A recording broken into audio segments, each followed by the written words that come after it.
Welcome to episode 26 of the YoJoe Show.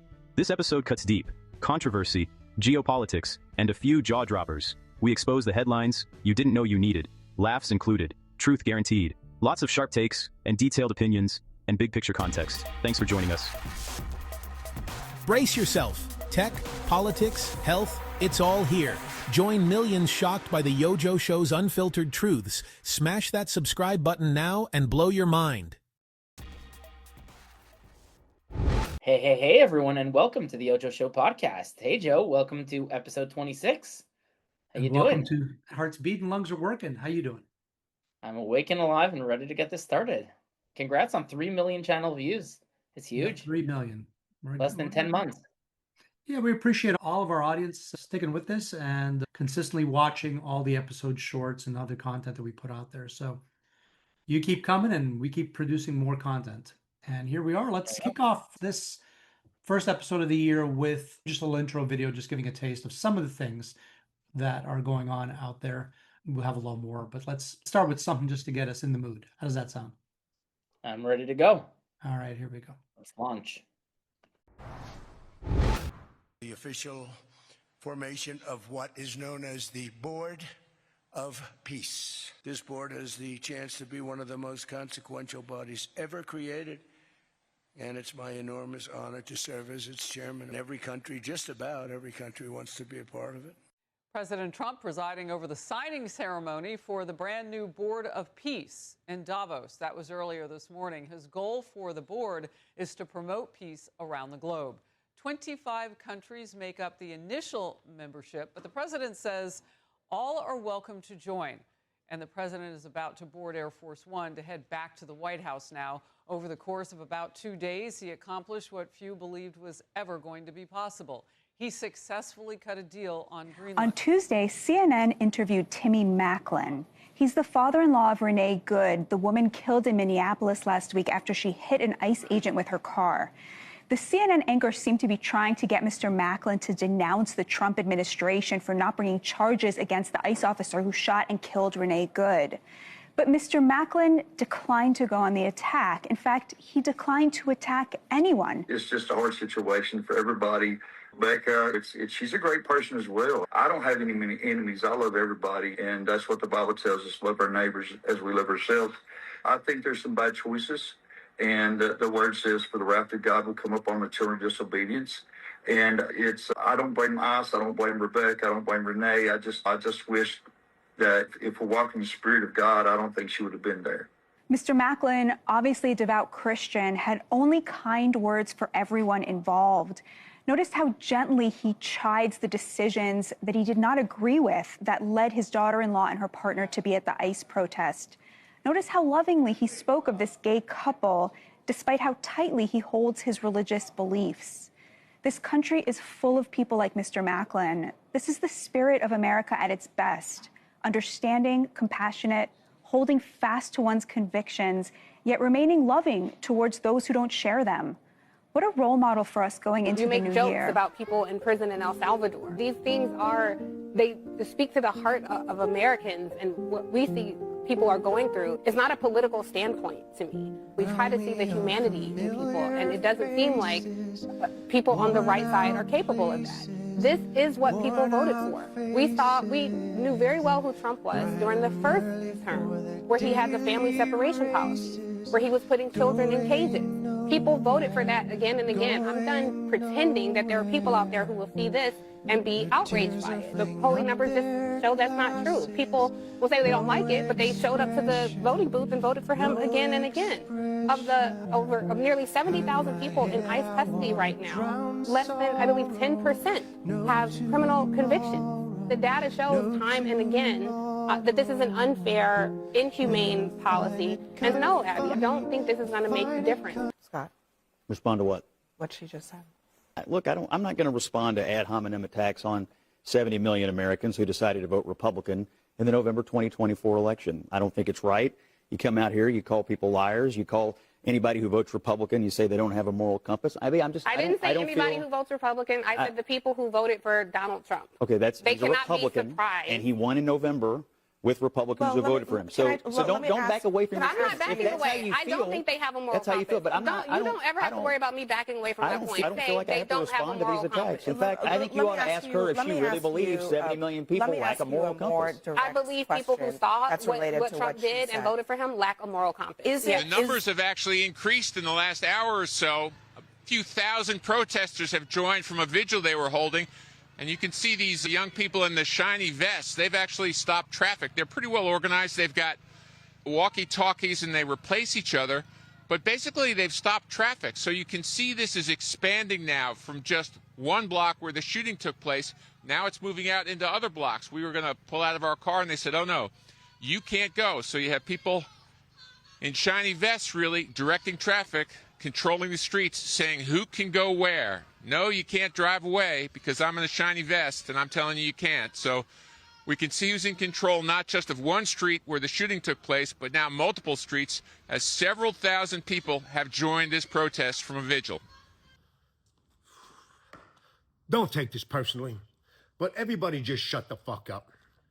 Every single hot button issue that comes up, everybody becomes an expert on it.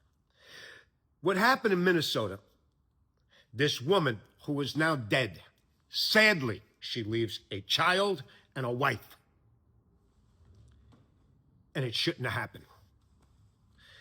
I have a right to comment on this more than 99.9% of all of you. So listen to what I'm fucking saying here. Why? Because I am the protester. You understand this? For 35 years, this is what I've been doing. Thousands of protests, dozens upon dozens of arrests. And the reason I am still here, I don't have stitches from a fucking billy club. I don't have marks from a taser. Is right here in this image.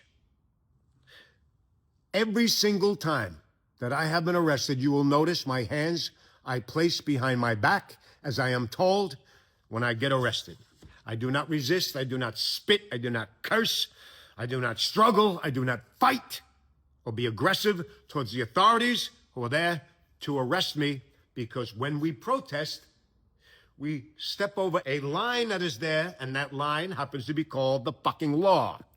And thank God in this country, we can step over that line sometimes, but we have to understand that we are now in a different zone, because that cop over there, I think his kids got leukemia.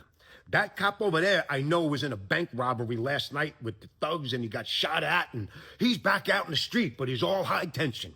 And that guy over there, that cop, I know his wife is fucking a mailman, so I'm in a high tension area. And these fuckers have guns, batons, and tasers. We have a system in this country, it's called a court of fucking law. And whether I'm wrong or right in this situation, officer, I didn't do anything wrong. Put your hands behind your back. Yes, sir. And I will take that up with the judge and prove my innocence. I do not bring the courtroom right there at that high tension fucking moment. Do you get what I'm saying, people? So, this woman would still be alive. I don't think she was the kind of woman that would have done what she did, which was resist and be aggressive towards the authorities, as you see in the video, and you can all fight about that. But let's get to the base here. The base is the wife is probably looking to sue Trump or the police or the ICE or this or the kind. She needs to look at the Democrat, liberal politicians, community activists, and the fucking douchebag, motherfucking self-loathing, divisive cocksuckers in the liberal fucking media that tell her and those like her to resist arrest and be aggressively violent towards any authority. At CMS and HHS, we're increasingly worried about the deep rot within Minnesota's Medicaid and social services system, which are supposed to protect the most vulnerable Americans. The more we uncover, the more it becomes clear it's much worse than we were led to believe by state government officials. We had previously learned that illegal immigrants were still getting care within allegedly state-only Medicaid programs that were actually using federal taxpayer funds. And because of that, we already withheld $1.3 billion from California, Illinois, and yes, Minnesota, which always seems to show up on the list of states with the worst fraud, waste, and abuse. But this is only the tip of the iceberg for Minnesota. We have an unfortunate announcement for the Walz administration. They have to admit they were warned. Last month, we instructed the Walz administration to produce a correct at the end of the year. Which of your companies own or control a health insurance division? Raise your hand. Please keep your hand up if you also employ healthcare providers or own clinics, specialty pharmacies, or any other kind of medical practice or pharmacy. Please keep your hand up if you also own or control a pharmacy benefit manager. And please keep your hand up if you lead a publicly traded company at which you have a legal responsibility to maximize shareholder value.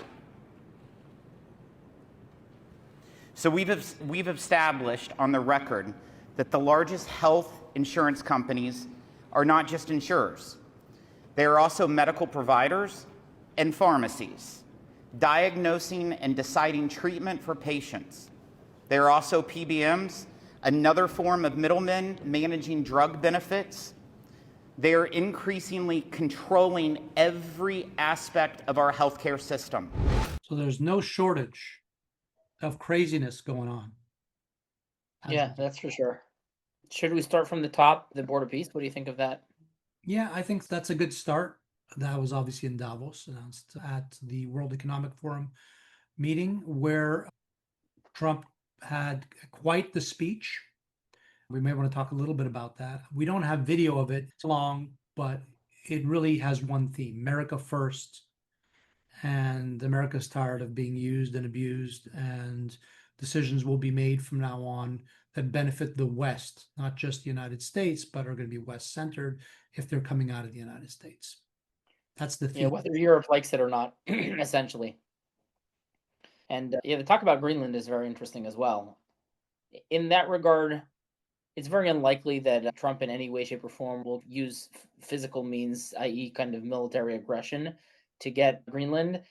There is a fairly likelihood that the U.S. will be able to buy Greenland from giving like $100,000 to every Greenlander. The deal's already, the framework for the deal has already been made. So all of that's off the table based on the most recent statements. Trump has already said, he said at Davos, that's no longer necessary.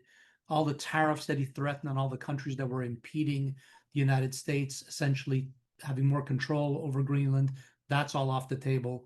And essentially, there's basis for an agreement. A lot of people don't know, but we've had what used to military base there, we've had a military base, which used to be a secret base. It's not so secret anymore, but much of Space Force and Air Force monitoring of the skies comes from there. I think including the film as well. Yeah, the thing that's missing is that the world's changed. We know that China and Russia are eyeing acquiring more territories, and essentially Greenland is completely unprotected. What little assets are there, it's a population of roughly 57,000 people. A big percentage of the individuals living there live below the poverty line. The places, despite being called Greenland, unlike Iceland, which is substantially more inhabitable, it's cold and frozen, and it's like Antarctica, really, or the Arctic. And that, if you think back, why the United States acquired Alaska was because of the necessity to have a presence that far north. And what's being looked at now with this Golden Dome system to protect, have an air missile defense system across North America, it's important to have access to not only Greenland, but even the territories, the northern territories within Canada. And Canada, by default, will wind up being protected as well, more or less for free as a practical matter, because the defense system has to be placed that far north. So if you think about it, essentially, the United States took a step back from Greenland, but essentially had control of it at one time. And then Denmark is now spending a fortune that it maybe can't even afford to keep Greenland afloat. This would be a logical step. And for those in the United States to say, why are we doing this so far away? It really isn't that far away. And the reality is, if ever there were intercontinental ballistic missiles headed towards the United States, they would likely be coming from Russia or China and would be traversing those areas. When I grew up in Canada, we used to always joke that if ever there was some sort of skirmish between the United States and what then was the USSR, we would see the missiles flying overhead as they were coursing towards the south, towards the United States. But that was as a child thinking, but that's the truth. That is the reality. So this is a strategically important area, and the goal isn't to hurt the people living in Greenland, but to set up a situation where they're protected, and two, that they would have some economic benefit as well for themselves. And let's not kid ourselves. It's been blatantly clear over the last few years that both China and Russia have an interest. And if they were to invade Greenland and we weren't there, it would be. The US has been maintaining multiple military bases there for a very long time, principally in order to block or to detect Soviet submarines that have to traverse by Greenland in order to arrive at the Western Hemisphere. So it's pretty unlikely that one of these countries will conquer Greenland, but China has already started to become very aggressive in trying to gain rights to the kind of rare earth minerals and other kind of materials that are abundantly available in Greenland. And they're also very much interested in kind of the northern passage. So as a lot of the Arctic is melting due to climate change or whatever, but is becoming more navigable during the summer at least, that's becoming a much more viable passage, which is why we've seen Russia increase their military bases along the Arctic drastically. They've been enlarging them and rebuilding bases that were closed for many years. Really huge presence, and they actually have more icebreakers than the United States does. So our shipbuilding industry definitely has to start catching up as well. So it does make sense in that regard. Do you know any details of this agreement that have been come up, or just know that kind of the issues are a little bit, or the attention has died down?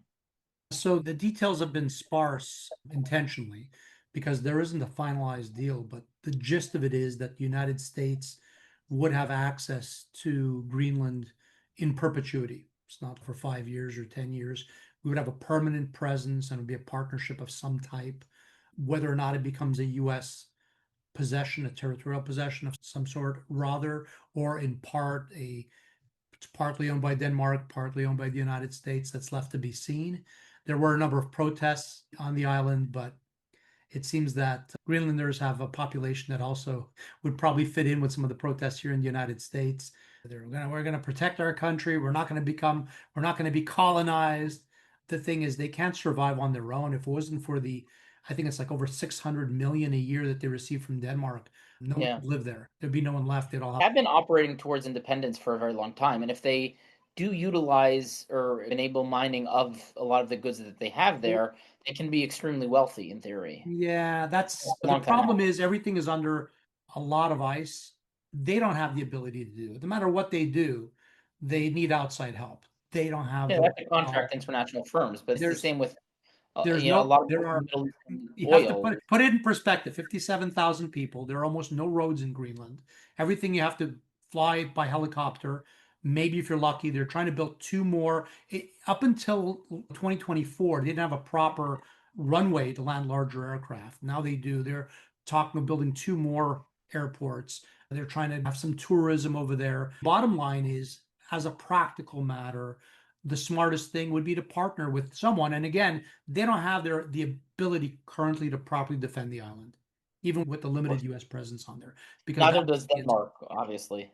There's no one that would be able to protect them against China or Russia if they decided to go and take up more of a space over there. And as it is, as you mentioned, the submarines, basically there's a lot of maritime traffic that goes around Greenland already, and the United States, obviously, to protect our hemisphere, wants to have more control over that. All that being said, look, it's left to be seen exactly what gets worked out, but it sounds like after private discussions, there's been a substantial understanding that the United States would be welcome there, and we'll see how it turns out.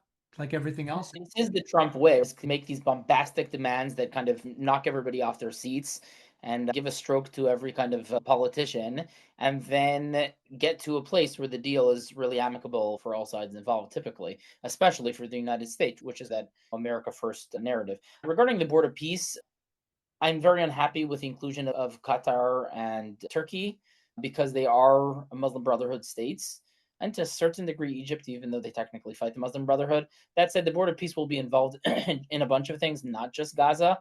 Gaza is a tiny territory, and at the moment, there's still a long way left to go there. What are your thoughts on that topic? Given that we've renamed our Department of Defense Department of War, this is a counterbalance, basically saying, look, we will protect our country and those we associate with, but it's more important to focus on peace. And let's just say that certain organizations, including one based out of New York, that has all these member countries as well, do not focus on peace. In fact, they stir the pot. So this would be a different new organization that its actual purpose would be to focus on worldwide peace and to bring all the parties together. So excluding anyone isn't the answer, but having an overwhelming majority of people who want peace to drown out all the negativity, that might be a smart way to go. And I think just the idea is positive. Let's see how it progresses. Yeah, and I think one of the main symbolic moves in this is that it's undermining the United Nations, which is a very good thing because the United Nations has become beyond corrupt. They're essentially operate in the service of globalists in the best days and terror states and terrorist organizations in most days. And most UN organizations are extremely corrupted. And the amount of crimes that happen by UN employees and under UN operations is just staggering. So anything that the US does to undermine the United Nations, in my opinion, is a fairly good step. That video about Scott Jennings, though, that was phenomenal. He's really on top of his game. He's phenomenal to watch. Scott posted that version with the music that he put in there. On his great channel. song too. Very befitting. She was just like rambling and rabbling, just completely meaningless. When you watch that, it really does dawn on you, like, why the heck does anybody still watch legacy media? Like, for that, it's just depressing, to be honest, the level that the media has fallen. And we can have differing opinions, which we all do. They go on there and they just basically say, if you voted for Trump, Trump's a Nazi, Trump's this, Trump's a fascist, all the people that voted for him are horrible people. And that's the whole point. He's like, are you kidding? The majority of people, including the popular vote, voted for him. You may not, it's okay to voice a different opinion, but don't go and just say that everybody's an idiot because you think your position is the only correct position.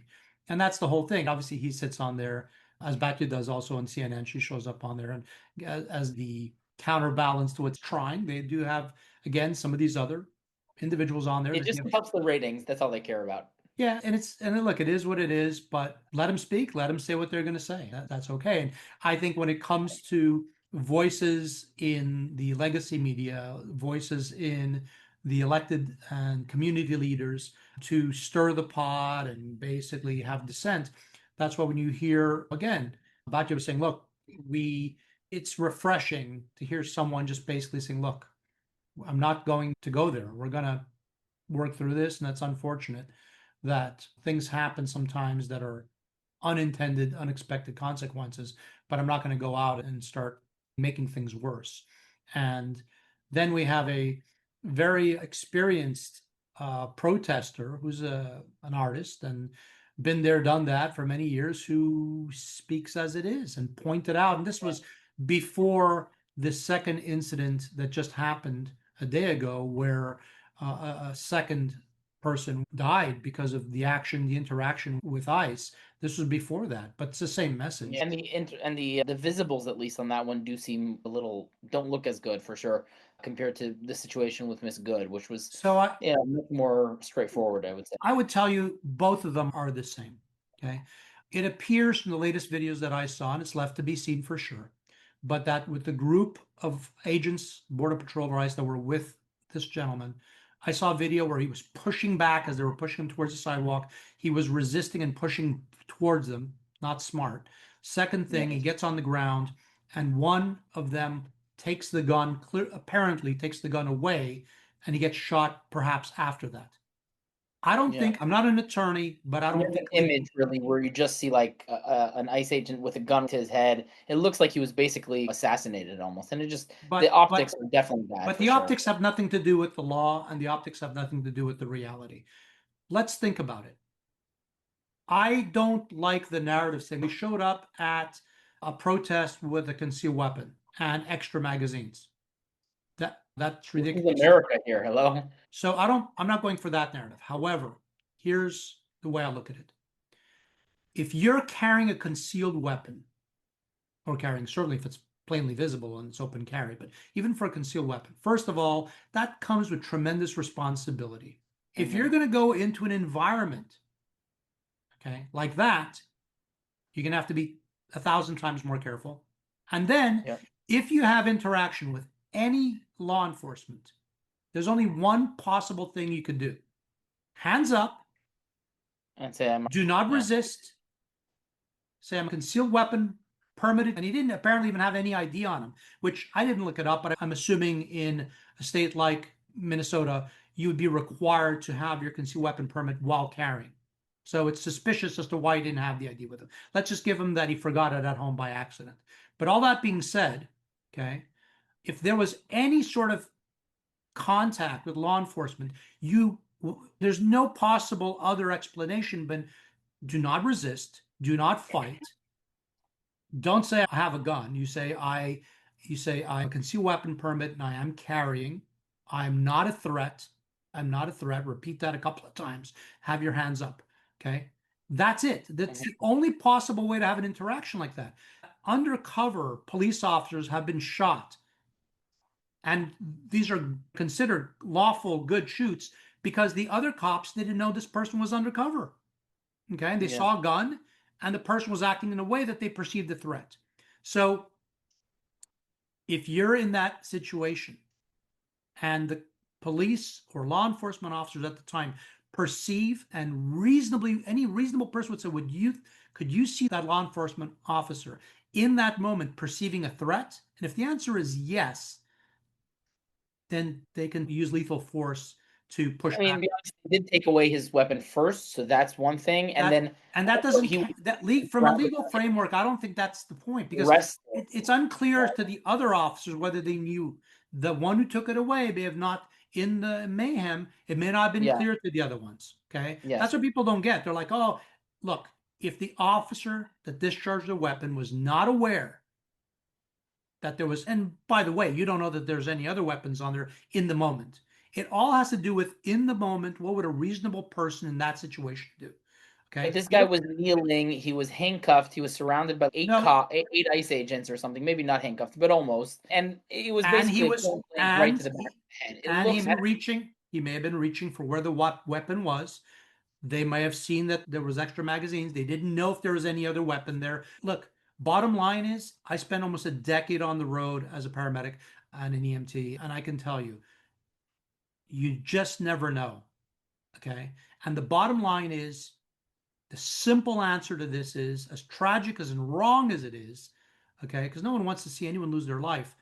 This is being created. Why? Because people are it's if you run across a highway, you might be able to run back and forth across the highway a few times. Don't be surprised if you're hit, But then one day you might be hit. Then they'll blame the driver of the car who hit you. You see where I'm going with this? If you're going to be in an environment like that, okay, and you're armed.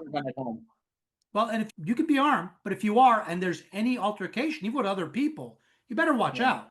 Okay. That's number one. Number two, because they'll perceive the threat. And then once you consider to have lethal force handy in there with you, it changes the equation. That's one thing. The second thing is, you have to look in the broader context. Okay. He was not listening. I saw him actively pushing back in one of the videos. They got him on the ground. They didn't know for sure. I don't believe for a split second that a law enforcement officer wanted to take someone's life just for fun. These people, the law enforcement officers I've met over the years where something like this happens, they have to live with that the rest of their life. Okay, no matter whose life is taken. All of these people stirring the pot. Why do I not hear politicians, certainly in Minneapolis, saying, listen, let them do what they need to do. Stay out of the way. Stay on the sidewalk. We posted an inside video where there were protesters here in Florida. Was there anyone in the streets? No. And No, they weren't you know blocking the why? road like we saw in the video. You know there as well. why? You know why there aren't They'd any be in the arrested. streets? Yeah. They would be arrested. Yeah. Okay. And if they jump in front of a car, what can people do here in Florida? They're allowed to hit them because You're not encouraged to hurt the person, but you're not required to just stay stopped there either. Okay. So the reality is you're allowed to drive. they're like encouraging people to get it's not the politicians' lives that are going to be lost. It's the constituents that are being encouraged, egged on to be out there doing all this. And then something happens that none of us want to see. And that really is the overarching issue. The police, which is controlled by the city of Minneapolis, is supposed to set up a secure perimeter around ICE operations. So that way the ICE, which is in charge of immigration and customs, can come in and act in a safe environment. But because Minneapolis is such a radical left-wing city, the politicians decided that the police should not help, maybe even should disturb the operation of ICE, and therefore that enables these protesters to really be in what should be a sterile zone, I think, as well. And like we were watching with these protests that you just shared the video of, they're blocking the roads, they're going crazy. And I noticed the flag there was not a United States flag, nor a Somali/Minnesota flag. I just trying to understand the relationship between ICE and that flag. Do you have any clues? It's the same protesters that protested against Israel, that protest pro-Palestine, that protest for every other thing. It's the same people over and over again. Just like at the anti-ICE protest that was filmed here in Florida that we posted, they had people there with high visibility vests that were no King's vests, no King security lead, it said on them. So it's all the same people going back to all these protests. That's their thing. And look, what I would say is green red alliance as well.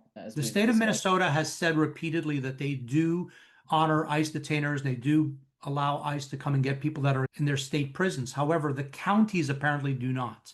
So there's a lot of people being released. It's not just there. It's Pritzker in Illinois. It's the same thing. There was a report, I think one of the videos we have, where you released 1,700 different detainees. These are people that are being let go back in the streets. If everyone that was under arrest in a jail or prison, okay, in any sort of custody by any, whether it's local or state, if they just simply handed those individuals over to ICE, then guess what? Those people wouldn't be in the streets, and the ICE wouldn't have to be trying to find them in the streets. And a lot of this mayhem would go away if people would be told to protest on the sidewalk and not block the roads and not actively interfere, not damage police cars, and not assault, spit at, throw things at law enforcement. Then you have people also in Minneapolis that are saying, including either the mayor or you have Tim Walz.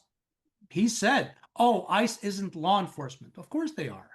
Where does the guy come off saying this? The E in enforcement. That's so basically they're creating a scenario which people are being encouraged. It's almost like they're making them feel bad if they're not on the streets doing the right thing and the righteous thing in protesting. And again, there's a difference between protesting and rioting and protesting properly and legally. And then, like we heard, once you cross that line, understand that you're putting yourself and those around you at risk. There's a way to do it. Yeah. Look, I think bottom line is there's a lot going on here in the United States now. I guess the next video we can put up a kind of a compilation of some of those things. We have a few videos already, and we probably need to move through some of the different things, but they're all themed the same way, and they're all interconnected. Yeah, just to quickly touch on the last two videos we watched in the previous compilation, there were the entitlements that are enabling huge fraud all across the United States. It seems like it's basically anytime there's government spending, there's an open door for fraud, especially these unmonitored entitlements. And it's really time that the United States take control of the situation there. We've been seeing it in states like California where they want to do in-state wealth tax, which is ridiculous. It basically means the government can come and take your private property for completely ridiculous and impossible reasons, which could cause lots of companies to go bankrupt, and can cause huge issues. The issue isn't a lack of funding. The issue is the excessive waste, and that's something I think we definitely need to take care of. And then the last topic that is very much intertwined, as you were mentioning, is the whole The health insurance also manage the physicians, also manage the BPMs, which are like the intermediaries between the pharmacies and the drug companies, which are super corrupt and enable huge waste. And then they also control the pharmacies and everywhere in between.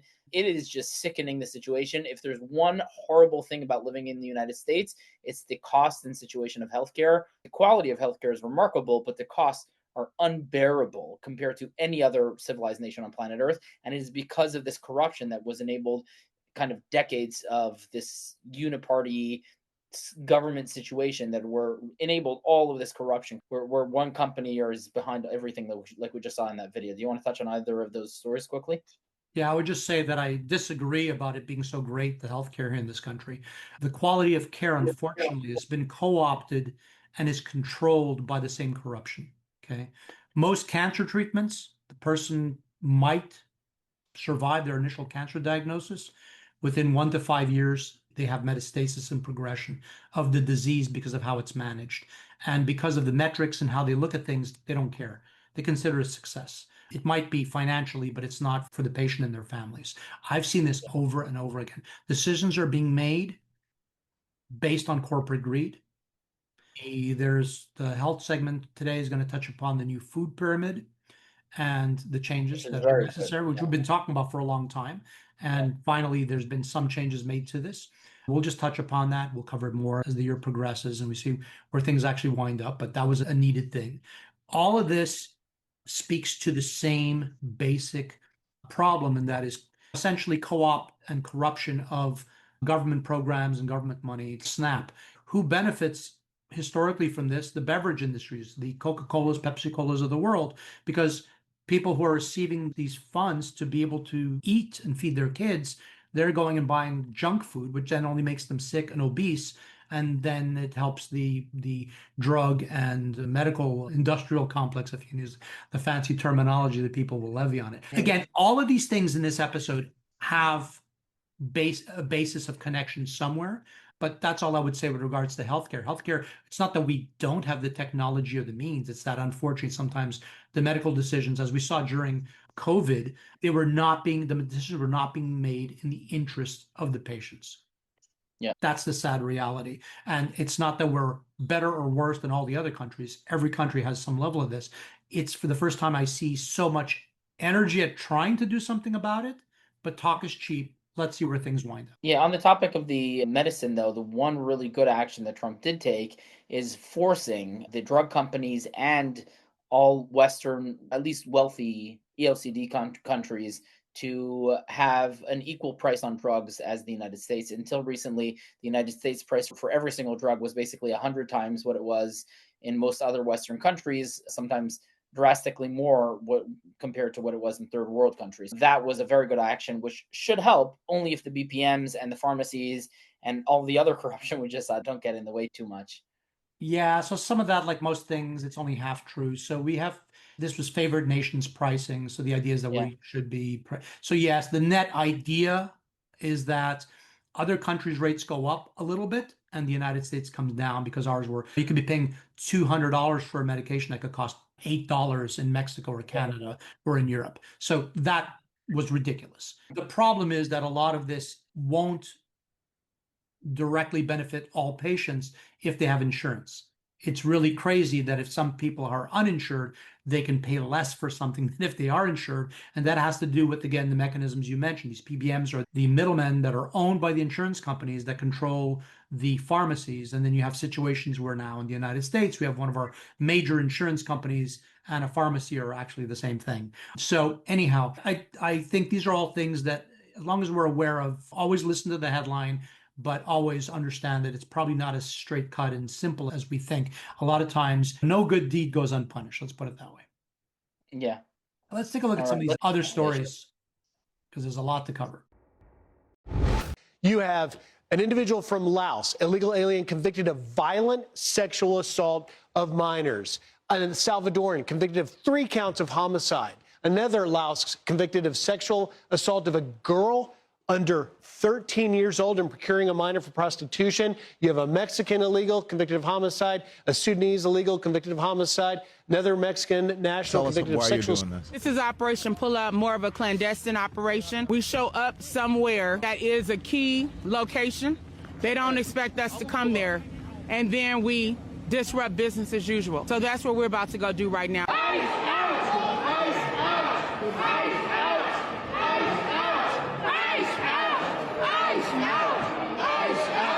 Demanding justice for Renee Good and letting them know that this will not stand. They cannot pretend to be a house of God while harboring someone who is directing ICE agents to wreak havoc upon our community and who killed Renee Good, who almost killed a 6-month-old baby. Enough is enough. I am a reverend on top of being a lawyer and an activist, so I come here in the power of the Almighty God.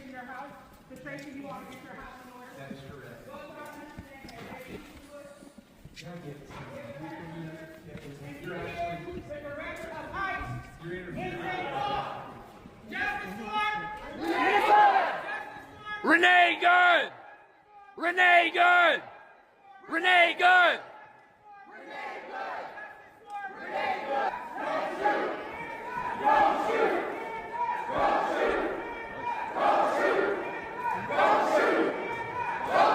Where are you?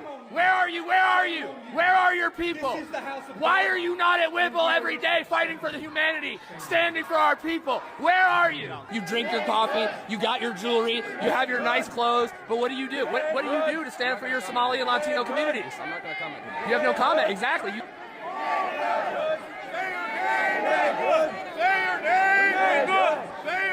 Renee Good! Renee Good!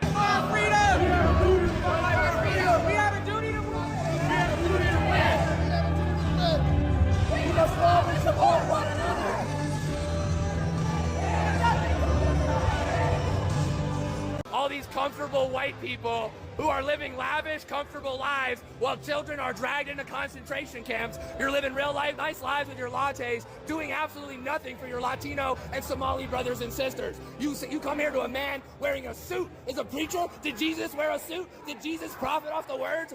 No! Jesus would dine with immigrants. Do not touch me. Touch me again and see what happens. Hey, you can't. You are a fake Christian. Why are you not standing with your Somali and Latino communities? Why do I not see you out at Whipple every day protesting this attack on humanity? Where are you? You're sinners. You're pretending to be Christians. But we know you live an easy life, don't you? A very easy life while people are starving. Shame. Out now. Out now. He wears a suit and tie and he hangs out with Kristi Noem. How is that a Christian? You're supposed to accept all immigrants, are you not? Why are you not going down to Whipple and joining us in protest against this inhumanity? There's a certain degree of entitlement. I think people who are, in the religious groups like that, it's not the type of Christianity that I practice, but I think that they're entitled, and that entitlement comes from a supremacy, a white supremacy. And they think that this country was built for them, that it is a Christian country, when actually we left England because we wanted religious freedom. It's religious freedom, but only if you're a Christian and only if you're a white male, pretty much. And so, yeah, I absolutely 100%, but it's an intimidation tactic. And, I said, I don't understand how I've become the face of it when I was a journalist. I do understand that I'm the biggest name there. And I'm also, as I was on with my producers this morning, you and Kylie talk all the time. My producers were saying, I said, how did I become the face of this? And my producer said, Don, you're a gay black man. I want to know where you come down on abolishing ICE and if you believe that ICE has any legitimate law enforcement role. I am in support of abolishing ICE, and I'll tell you why. Because what we see is an entity that has no interest in fulfilling its stated reason to exist. We're seeing a government agency that is supposed to be enforcing some kind of immigration law, but instead what it's doing is terrorizing people, no matter their immigration status, no matter the facts of the law, no matter the facts of the case. And I'm tired of waking up every day and seeing a new image of someone being dragged out of a car, dragged out of their home, dragged out of their life. What we need to see is humanity. And there is a way to care about immigration in this city and in this country with a sense of humanity. What we're seeing from ICE is not it, and we have not seen that from them in a long, long time. Authorities have discovered suitcases containing hundreds of millions of dollars in a Minnesota airport. Now, we have uncovered thus far the $700 million in cash going out of the airports there. I have a feeling we are still just scratching the surface. It's happening in plain sight. You know, we're seeing corruption in plain sight. This is at a level that is just right now. unprecedented. Aisha, you can see one of these SWAT heavy vehicles coming right at this crowd here at this intersection, rolling up to where these protesters have been set up. There was a barricade just up the street that they threw chairs out from the side, whatever they could, to try to block this street off. Now you've got a man who's standing here trying to block this vehicle from moving into the area. Some water bottles. And we are continuing to monitor this story as we are looking at right now federal law enforcement apparently involved in some other shooting taking place in Minneapolis. And the location is 26th Street and Nicollet Avenue, which is a pretty busy area there of Minneapolis. You can see it looks like it is very much in sort of a business area. And now, unclear. The 5-year-old yesterday, some of you had questions on the 5-year-old yesterday. That 5-year-old remains with his family. We say that again, remains with his family. We know that. That false media narrative that was pushed out yesterday was, well, it was false. It remains with his family. But let's talk about who doesn't remain with their family. And I think this is the most important thing that we're talking about with children. How about our victim of the day, a victim at the hands of illegal alien criminals, these same criminals that we are taking off the streets that you see on these screens behind us? This victim was Rachel Morin. She left behind 5 children. Let me say that again. She left behind 5 children after she was killed by an illegal alien from Central America. He decided to murder her and hide her body in a culvert. Oh, wait a second, that was after he raped her. She's separated permanently from her 5 children. Let me say that again, separated permanently from her 5 children. Why isn't that reported on? Very little reporting in the local news media or the news media on those types of situations. Here now to weigh in is White House Deputy Chief of Staff and Homeland Security Advisor Stephen Miller. Stephen, this week the president doubled down on that promise to take on sanctuary cities, saying they do everything possible to protect criminals at the expense of American citizens. So why are these Democrat leaders still insisting, Stephen, on putting obstacles in the way of our law enforcement and these men and women who are just trying to do their jobs? And it seems like, you know, these quote-unquote leaders are really adding fuel to the fire when it comes to violence against our law enforcement. Yes, well, sanctuary cities are jurisdictions that shield and shelter criminal illegal aliens from deportation. So, for example, in Minneapolis and Minnesota, when an illegal alien commits a crime and is deportable and can and should be removed from the country, the city of Minneapolis and the state of Minnesota prevent ICE from arresting and deporting the offender, even when they are charged or convicted of heinous crimes, including crimes against women, crimes against children, crimes of violence, and instead they release them back onto the street where they can continue to reoffend. So ICE over and over and over again goes out into the community to find and arrest these fugitives who have since committed additional egregious crimes after they were released by Fry and Walz and Ellison. These are acts of insurrection against the laws of the United States and against the sovereignty of the United States. Foreign illegal aliens who broke into this country, who then raped children, who committed human trafficking, sex trafficking, drug trafficking, protected, shielded, sheltered, coddled, defended at every level by the leadership in Minnesota. And then when ICE goes out to make these arrests, they unleash violent mobs to attack, assault, and impede ICE officers. And they refuse to allow the city police to protect those ICE officers in the conduct of their duties, willfully aiding and abetting this violence. I think Stephen Miller's remarks at the end were right on point. I agree. That summarizes the situation, as I was mentioning earlier. It's these activists, leaders, elected officials, they're egging this on. This is what they want. And in Minnesota, let's not They make want people to die. yeah, let's not make a mistake. In Minnesota, they're trying to obviously deflect from the fact that there's so much corruption that's been found over there. They'd rather people be talking about this than talking about that. Okay. Yeah. But to see people in the streets doing this, if you saw Tim Walz yesterday, he looked like he just found out that Santa Claus wasn't real or something. He really looked down and out, and it's because they're in a pretty bad situation. He's about to be sent to jail because he is in on so much billions of corruption. There's no way he's getting out of this. And this is like his last few moments of freedom, and he's terrified for his life. So he may as well egg on these radicals to go ahead and protest ICE. Yeah, ultimately, if local police or the National Guard, which they've now deployed into Minneapolis, it was deployed and initiated by the state, by Tim Walz, the governor.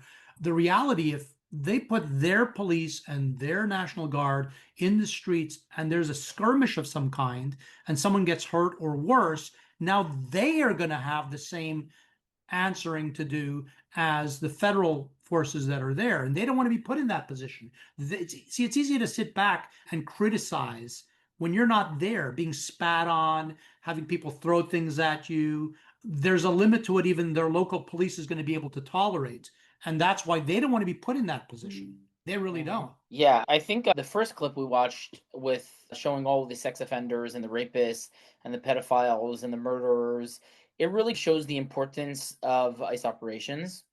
It really drives the point home that what they're doing, even though the media, the legacy media, tries to portray it like it's just your average mom who's here technically illegally and is beaten up and sent out, maybe one or two of those kind of get caught in the web.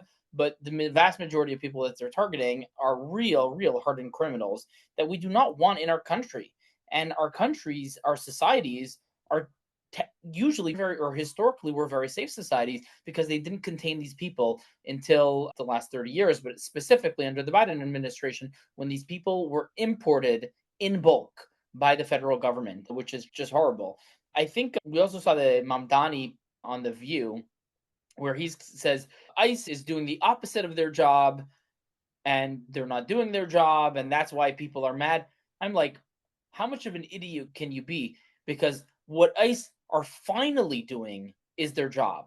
After years, possibly decades of being barred from doing their job, being stopped, being halted, being harassed, and being just taken out of service, essentially, finally they've been unleashed to do their job, and boy, do they have a lot of work to do. What do you think about the whole situation of Don Lemon going into the church and just harassing the people there? What's the story there? Are they not standing up enough with their Latino and Somali communities, as the guy was chanting? I don't know. Most of those communities are not very American to me, especially the Somalis. First of all, they've now made arrests. The woman who was speaking, who was the organizer of that riot or event. And the attorney who's also the priest, who's also she's everything, right? And she's there because of God. So she's been arrested, and as I believe one other person, I think the judge declined to allow Don Lemon to get arrested, but ultimately he's saying, "Oh, as a journalist, I was just there documenting." But there's video that he obviously knew, so there are two laws on the books that have been on the books from many moons ago. One of which, the more recent law, really was enacted to protect abortion centers. So people were outside picketing and protesting, and it was to protect them.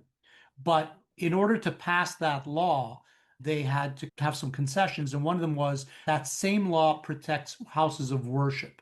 So it is illegal. It is a crime to go and disrupt and threaten a house of worship like that. That's number one. So that's a crime. Second, there's the KKK Act, Ku Klux Klan Act, that essentially also comes into play, believe it or not, because of how it was written. And these are laws that are on the books that can be totally enforced. And just law aside, just as any moral person, again, that's my whole point. You can go protest all you want. Do it in a public space. Do it somewhere people can hear you. Go and spend the whole day on a megaphone saying what your point of view is. And if people want to listen, that's great. But once it turns to violence, once it goes into houses of worship and starts disrupting the services, and you have to be dim-witted to look at that and feel that the people in there weren't threatened. There were little kids in there. It was threatening. It was a mob of people screaming at the top of their lungs in the middle of a church service. Okay. Yeah. Don Lemon then is being interviewed. And what does he say? He says, oh, I'm not of that particular Christianity, that particular church, but some of these churches, they actually have their roots in white supremacy, based in supremacy. Now, you do realize his husband, who he married going on 2 years ago, is a white, I think, real estate agent or broker. Okay. So I don't know. A little confusing to say that he's worried about white supremacy if he hates the whites so much. That's number one. Number two, all of this talk about going in there and the people being threatened because they can afford a Starbucks latte or whatever. You do know that Don Lemon, of all people, reportedly was making somewhere from 4 to 7 million a year while at CNN. He got a settlement to leave early in his contract, which supposedly was over 20 million. And apparently the podcast he runs now, he makes at least as much or possibly more than he made at CNN. So even though he likely barely gets any views, and most of those are probably paid for bots or who knows what. It's advertisers. They're paying because he has a name. Yeah. And then when he has the audacity to act, oh, I have nothing to do with this. No, you egg this on so you could go and record it, so you could go and be there firsthand, and you encouraged it. You're not innocent in all this. What I'd love to see is someone like him going and diffusing and saying, you know what, I didn't see him recording himself telling him, you know what, that probably is not the right place to go. It's one thing to disrupt. That crosses a line that should never be crossed. But you don't see that, right? So again, all of this mayhem comes back to the quote unquote leaders and people in positions that they are viewed as some sort of leader, even Don Lemon. He has a voice, he has a following and so forth. And shame on him for basically wanting this, because the more mayhem, the more stories to cover.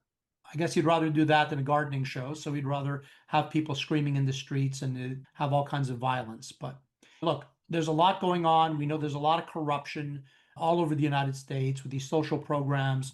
And there's people funding a lot of the organized protesters, showing up with vests and walkie-talkies and all kinds of stuff. They show up like in an instant, hundreds of people.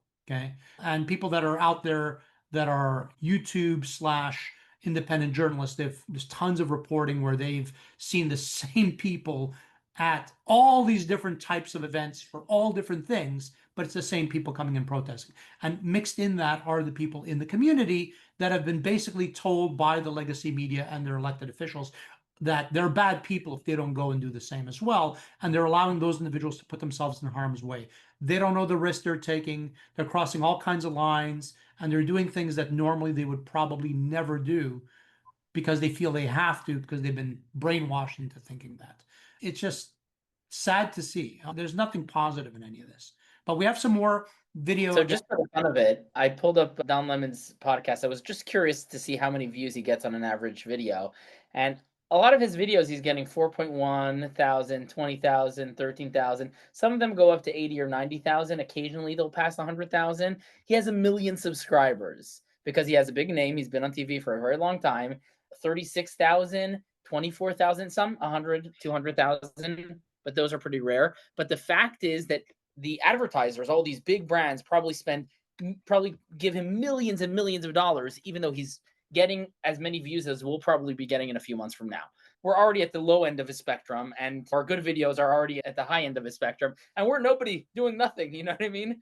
But he probably makes millions of bucks because the advertisers want to give him so much money because he fits their ideal persona, right? He's man of color, and he's gay, and he's extreme leftist, and he just stands for every stupid thing that they want people to stand for. So the big brands are willing to give him big money, even though in terms of views, 24, 35,000, that really isn't much, even compared to us. And again, we've just barely been at this for 10 months. No, very true. It is what it is. And look, you would hope he'd use his notoriety to do some good and not encourage people to put themselves in harm's way and to harass individuals that, frankly, they're not the problem.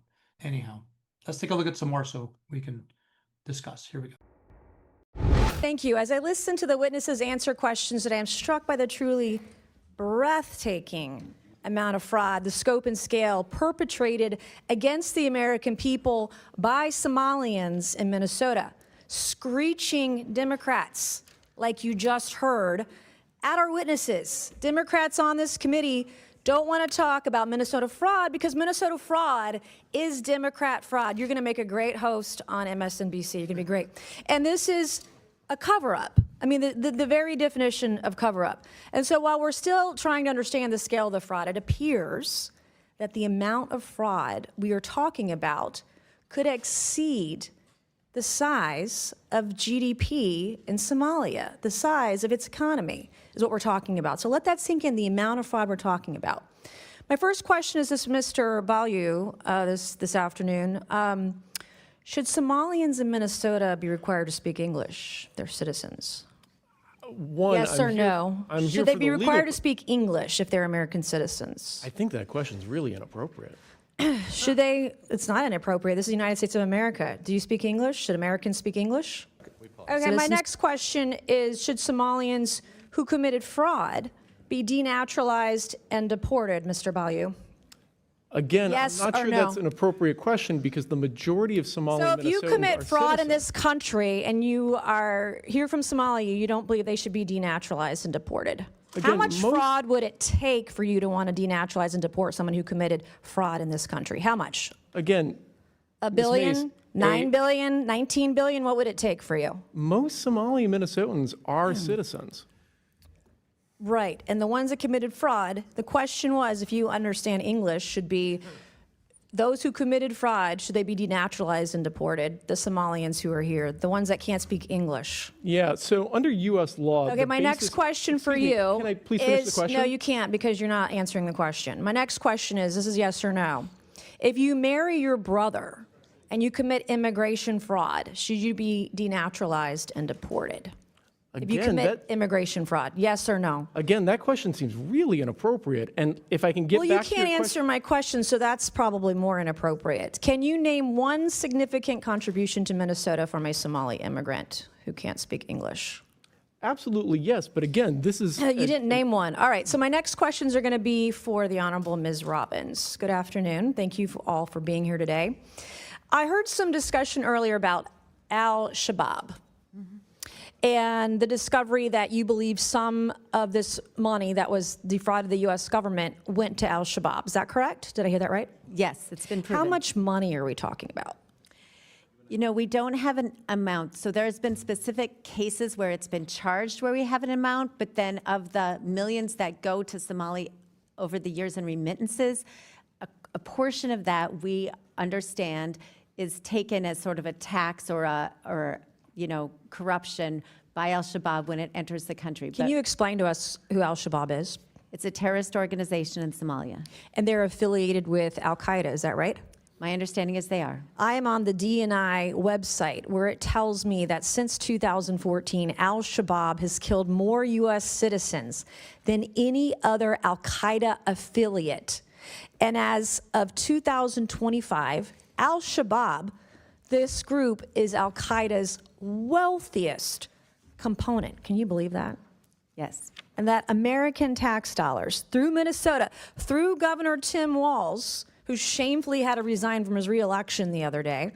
Thank you to the young YouTuber Nick Shirley. This is the kind of thing that was happening in Minnesota. So I praise the Republicans who are here today from the Minnesota State Legislature exposing this fraud. And then, Ms. Robbins, when do you think Tim Walz became aware of the fraud? I think he's been aware of it since the beginning. This was a huge issue in our state in the year he ran for governor, and the OLA reports came out, first identifying the child care fraud in March and April of 2019 when he was in the first months of his term. Was Keith Ellison in on it too, knowledgeable, the Catholic turned Muslim guy in Minnesota? Yes, they were all newly in office, and this was very public knowledge in Minnesota. What role do you think Tim Walz and Keith Ellison played, his administration, in delaying investigations into the fraud? So I've outlined several things where they stopped our ability to strengthen internal controls, and they also shut down the criminal investigations by the OIG and DHS. Thank you, Mr. Chairman. I yield back. Okie dokie. So her first line of questioning for anybody who isn't in the picture, if somebody commits immigration fraud by marrying their brother, should they be denaturalized and deported from the United States? That's referencing Ilhan Omar, who is a quote unquote, she's Somalian? Yes. Representative for the state of Minnesota, and she married her brother in order to gain U.S. citizenship, quote unquote, allegedly. Although it's in the papers, it's documented black on white. So I don't know how alleged this is. And then towards the end, the conversation kind of shifted to the funding of Al-Shabaab. Al-Shabaab is a horrible terror organization that has been murdering hundreds of thousands of Christians throughout all of Africa. And their base of operations is in Somalia. And a lot of the money that has been stolen from the American taxpayers has been sent to Somalia. And most people say, oh, it's just people giving money to their poor family members in Somalia. No, probably not. Because Somalia is not a normally run state. It's basically the pirates are in charge. And like in Gaza, any money that goes in is at least diverted to terrorism or at least hugely taxed. And those taxes go to terrorist organizations. Just recently, we saw a whole bunch of the United States sanctioned 6 different charities and Palestinian diaspora groups because it turned out that they were collecting money for poor Gazans and then giving all that money directly to Hamas. And throughout the years, there have been literally dozens: Al-Falah Society Gaza, Al-Nur Society Gaza, Al-Salama Society Gaza, Merciful Hands Gaza, Popular Conference for Palestinians Abroad, Khalifi Society Gaza, Walid Captive. So all of these charities, right? Supposedly people, good-hearted people sometimes, giving money to the poor and suffering people of Gaza, were not giving money to the people of Gaza. They were actually funding Hamas. So the same exact situation is happening. The vast majority of funds that are going to Somalia are not going to feed the poor and hungry people of Somalia. They're going to fund terror organizations, of a principle of which is Al-Shabaab. But you can be certain wherever there's one, there are a dozen more terror organizations with much more less popular names.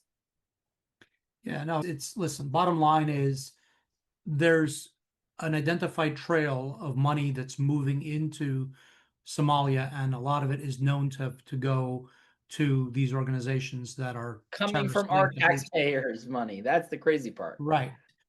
We saw in an earlier clip where this one example where they caught $700,000 at the airport leaving Minneapolis. That's one example. It's a lot of money in suitcases.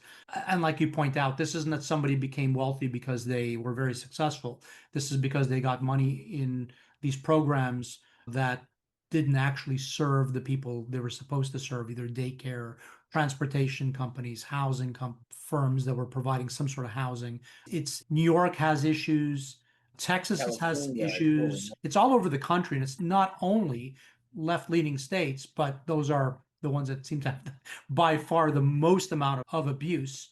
And I would say, yeah, here in the state of Florida, that's why, in part, the state is auditing county by county and various cities even to see what's going on financially with the money that's coming from the state.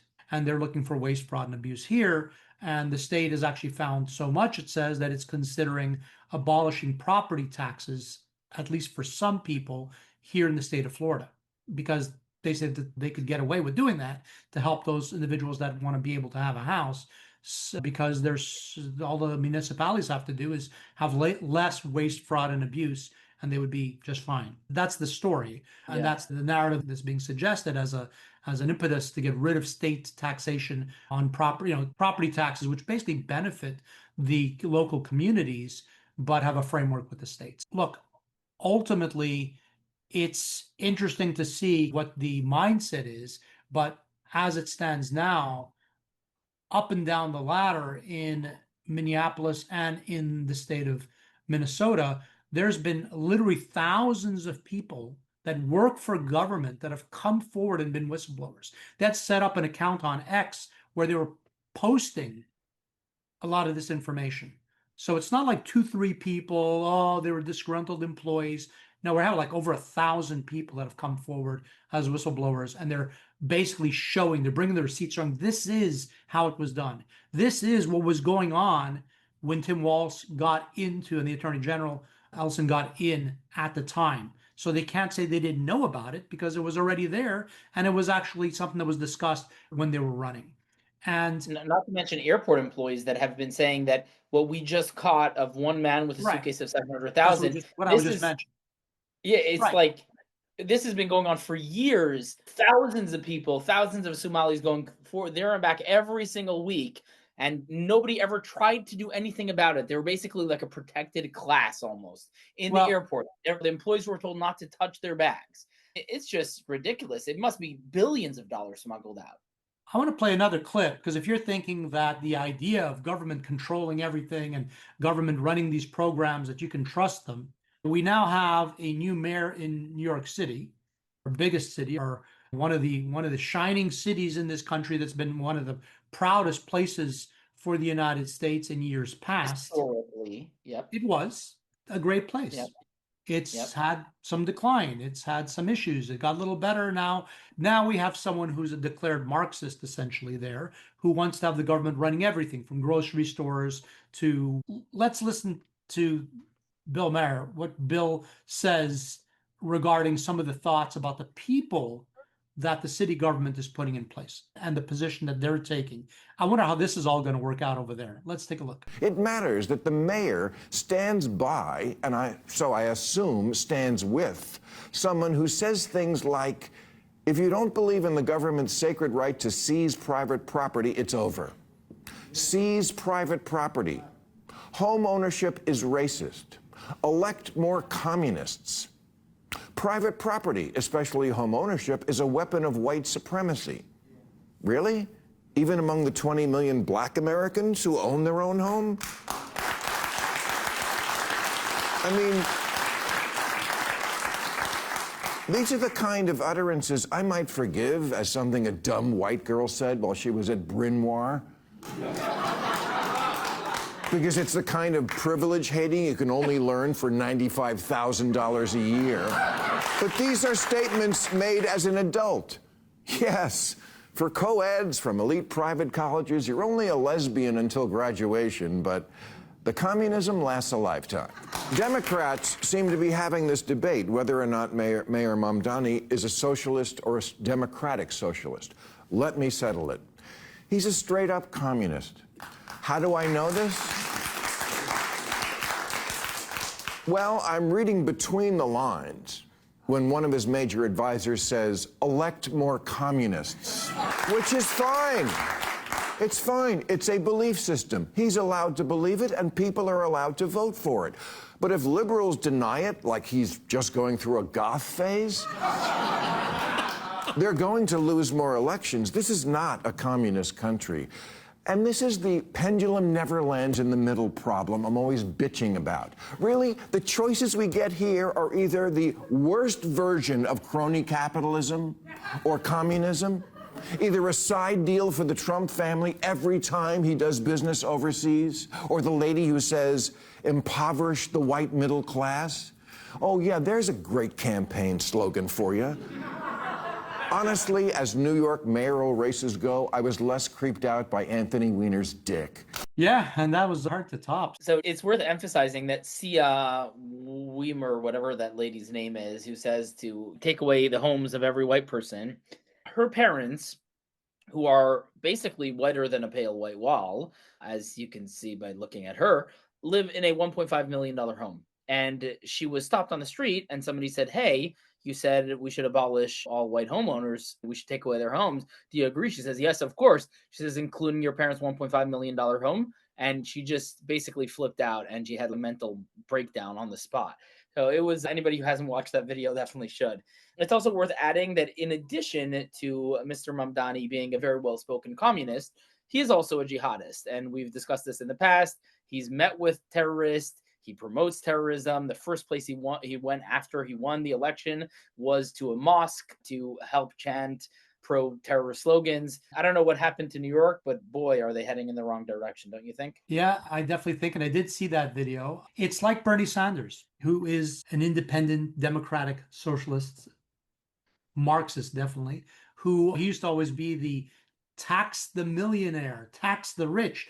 But considering he's a millionaire and he owns several very high-end homes now, the slogan has changed to tax the billionaires with a B. Okay. So it's to show the level of hypocrisy is ridiculous, but it is what it is. And that's what they're going to campaign on. They're going to say whatever they want to say.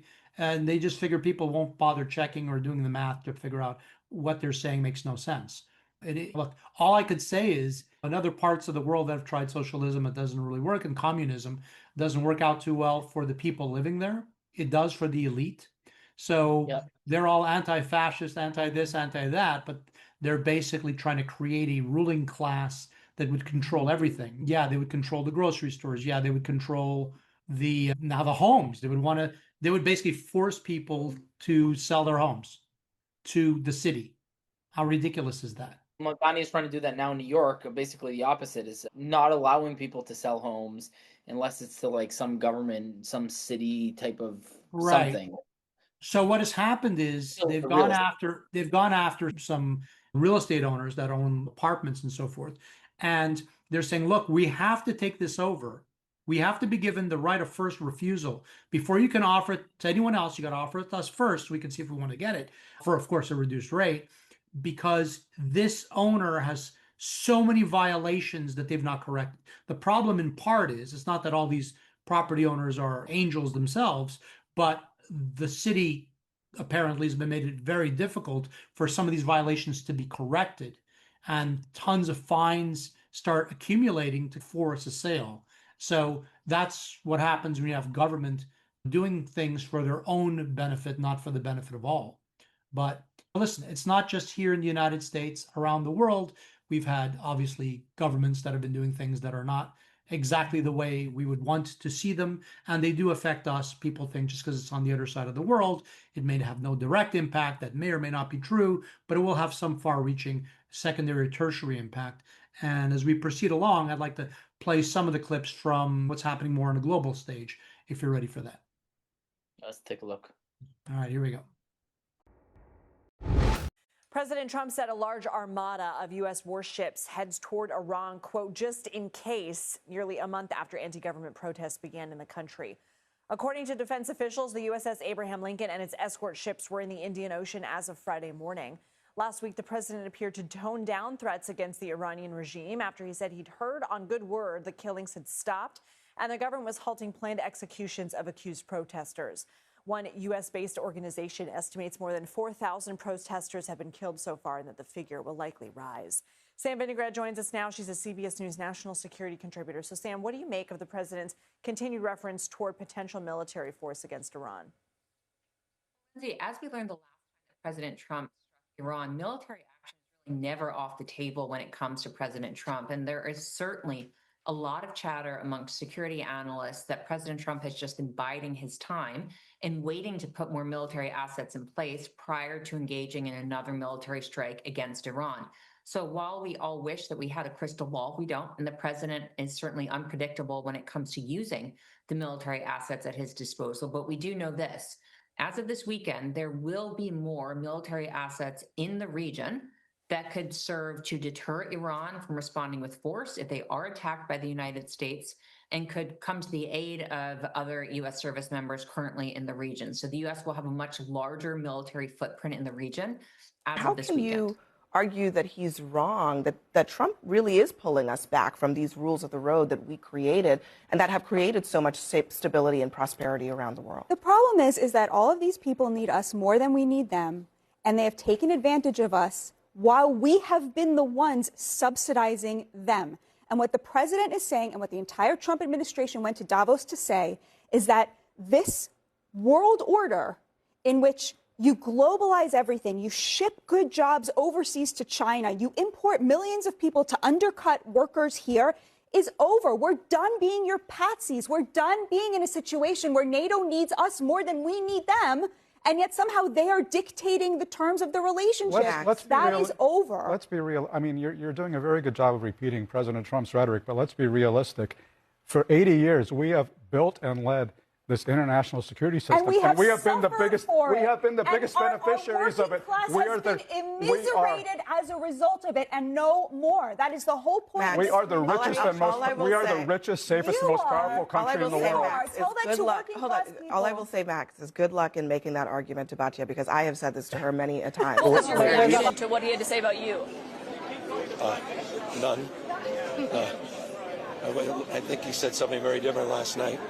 I didn't hear new scum. I heard new green scam. But I mean, come on, it was remarkably boring.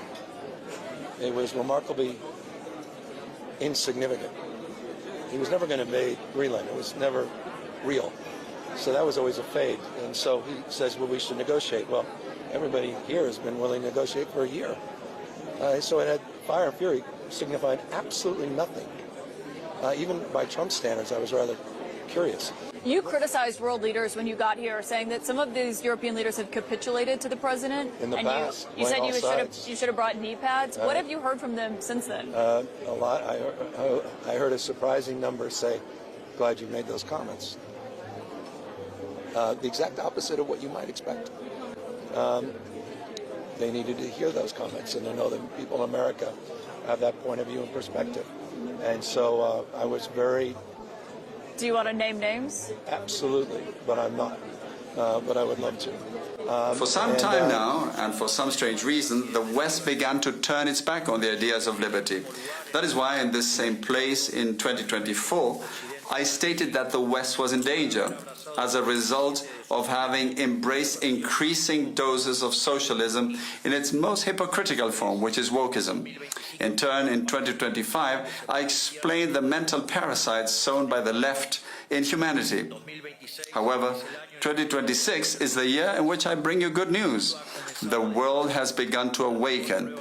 The best proof of this is what is happening in the Americas with the rebirth of the ideas of liberty. Therefore, the Americas will be the beacon of light that will once again illuminate the entire West, thereby repaying the civilizational debt with expressions of gratitude towards the foundations in Greek philosophy, Roman law, and Judeo-Christian values. We have a better future ahead, but that better future exists only if we return to the roots of the West, which means returning to the ideas of liberty.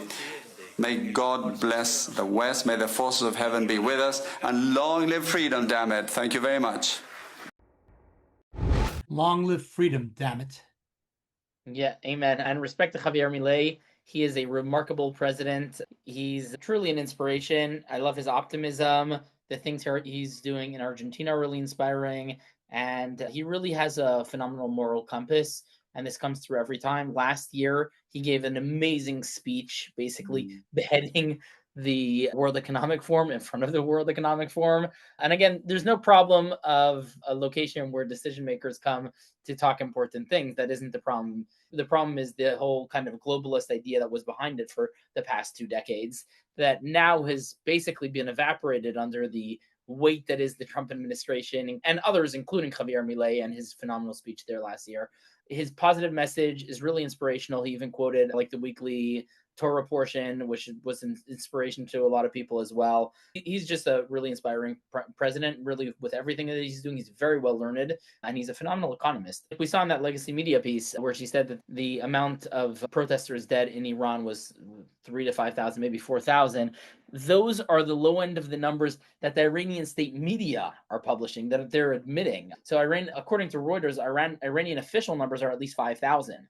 And this is really the low end of that, though, according to Iran International, which is the most trustworthy source on the topic, the numbers have now easily surpassed 36,500, likely surpassed 45,000. And there are numbers that it could have passed already 70,000. And the brave, heroic people of Iran are not stopping to protest. Yes, the protests are not as strong as it was in the past 2 weeks, but the people are just not giving up. And we've seen for a few weeks now, they've been attacking IRGC centers and besieged headquarters and stuff like that, and even jails freeing other prisoners. And it really has been inspiring. They're truly fighting tyranny. And what the Iranian government is doing in return is terrifying. They're putting snipers on the roofs and they're just mowing people down. They're sending squads of gunmen into the streets, just mass murdering people. Sometimes when there are protests, many times when there are no protests at all, they're going to the hospitals and they're massacring all the protesters in the hospitals, as well as putting live people into body bags and just killing them that way. Even they've been taking people who are arrested and shoving them into big halls and then just mass murdering everybody in these halls. It is horrific and terrifying what's been going on. So Stephen Witkoff supposedly spoke to the foreign minister of Iran, who told them that they would stop the killings, or at least stop the public hangings, which it seems is what they actually did. And therefore, Trump said he reduced the pressure on Iran, although Trump preferred to wait for the carrier groups to arrive in the area, which they finally have, which makes it seem like Trump may act very soon. What was interesting is that Trump wanted to act beforehand with land-based weapons. The United States has lots of military bases all around the Middle East, but Qatar and Saudi Arabia and a bunch of other countries in the Gulf have basically said that they will, especially Qatar, that they will not allow the United States to operate from their territories, which is, excuse you, if you're leasing the United States an air base, it's to allow the United States to do whatever they want from that airbase. You're not going to go ahead and dictate. They actually said we will not allow the United States to attack any country from our airbase. So then why are we paying you billions of dollars a year for an airbase? And why are we protecting you, Qatar specifically, which would have been swallowed up by Saudi Arabia if not for the American airbase there, right? So the guts that they have to try and boss around the United States is just remarkable, to be honest. And I really hope that Trump ignores them. And now that he has the backing of the Abraham Lincoln, will utilize the assets that he has in these Air Force bases as well, just to stick it to the Qataris, if not for anything else, because of their audacity that they had to try and tell America what to do and what not to do. But regardless, that kind of backed off. So there is a question which may be asked, that why has all of these countries, these Sunni Arab countries, which putting Qatar aside, let's just say Saudi Arabia, have been terrified of the Iranians. The Iranians were their greatest enemies ever, and the greatest threat to them. They attacked their oil refineries. The Houthis basically crushed the Saudis in the war in Yemen, and the Houthis were obviously sponsored by Iran. What happened that suddenly the Saudis are begging for the United States not to attack Iran? And the answer is, there are actually multiple facets to the answer, but the baseline is they really like the situation as is, where Iran is weak and poor, and where Iranian oil is sanctioned, because if Iranian oil gets released, there are hundreds of millions of barrels that they already have available on like ships that are being stored, and that can flood the market and reduce the price of oil, which would make these countries become a lot less rich than they are. In addition, Iran is the most intelligent, the most well-educated, the largest population in the Middle East. So the worst thing that can happen to Saudi Arabia, who's now getting all this attention because they're like the counterbalance to Iran, is if suddenly Iran is free and is a democracy and supports the West and befriends the United States again, and suddenly is successful, it would dwarf the importance of Saudi Arabia. So there are these, and there are actually a whole bunch of additional reasons as well. Saudi recently pivoted because of the success that Israel and the United States have had against Iran. So they pivoted from wanting peace to suddenly becoming more Islamist. There's a whole bunch. We should probably do an in focus on this at some point, because what's going on there is really fascinating.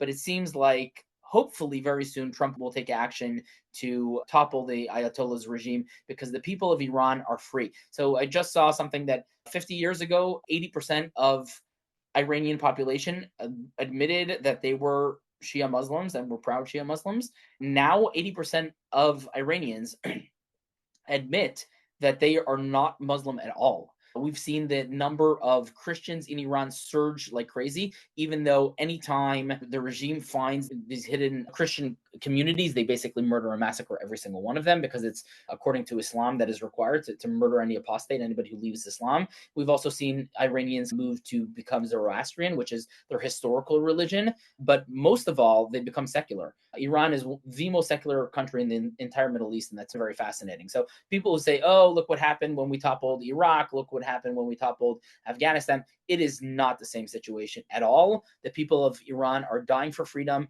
Their protest is by taking off their head coverings and showing their hair and playing music, which is illegal in Iran, and dancing to music and stuff like that. So this is what the people of Iran are being massacred by, including likely through the use of chemical and biological agents as well against the protesters too. It is just horrific. And thankfully, it seems like Trump is going to do what it's going to take. And we're probably days or minutes or hours away from that happening. What do you think? Yeah, I think it's not that the U.S. military believes there's only been 4,000 people that have been killed by the Iranian regime, but it's because they want to only act when they're ready. Because let's not make any mistakes, there's still a fair amount of damage that can be inflicted by Iran. The Supreme Leader, of course, has been saying that they will be held to pay and they'll unleash everything. And if they feel they're going down and they're going to lose everything, they're going to lose control of power, what's to stop them from trying to take out as many territories and countries as they can with the missiles that they still have operational? So they actually said that they will attack Israel with everything that they have and American bases around the area too. They figure they have nothing to lose. And the United States, I'm sure, is obviously not taking that lightly. And look, this isn't like some left-leaning protester that's going and instead of going to a movie is going to decide to go protest. This is a little bit more people serious. fighting for their lives, really. Yeah, absolutely. So it's not that the United States has turned its back on the people of Iran. It's that it needs to be ready to be able to take decisive action. And I do believe that will come soon because something will need to happen. Again, the United States has already Trump has never drawn a red line and then not done it. His excuse for now is that, it looks like the killings have stopped. But the reality is that I think they're just saying what needs to be said so they can buy the time that they need. And we will know soon enough what will happen. It's a shame that the leaders of Iran don't accept that the people don't want them there, and that they'd certainly be given some kind of out where they could go live out their lives. And Moscow, along with Bashar al-Assad, they're very close allies. Exactly. There you go. Yeah. Let's look at some more video because there's a lot more to cover. And the world keeps turning and things keep happening.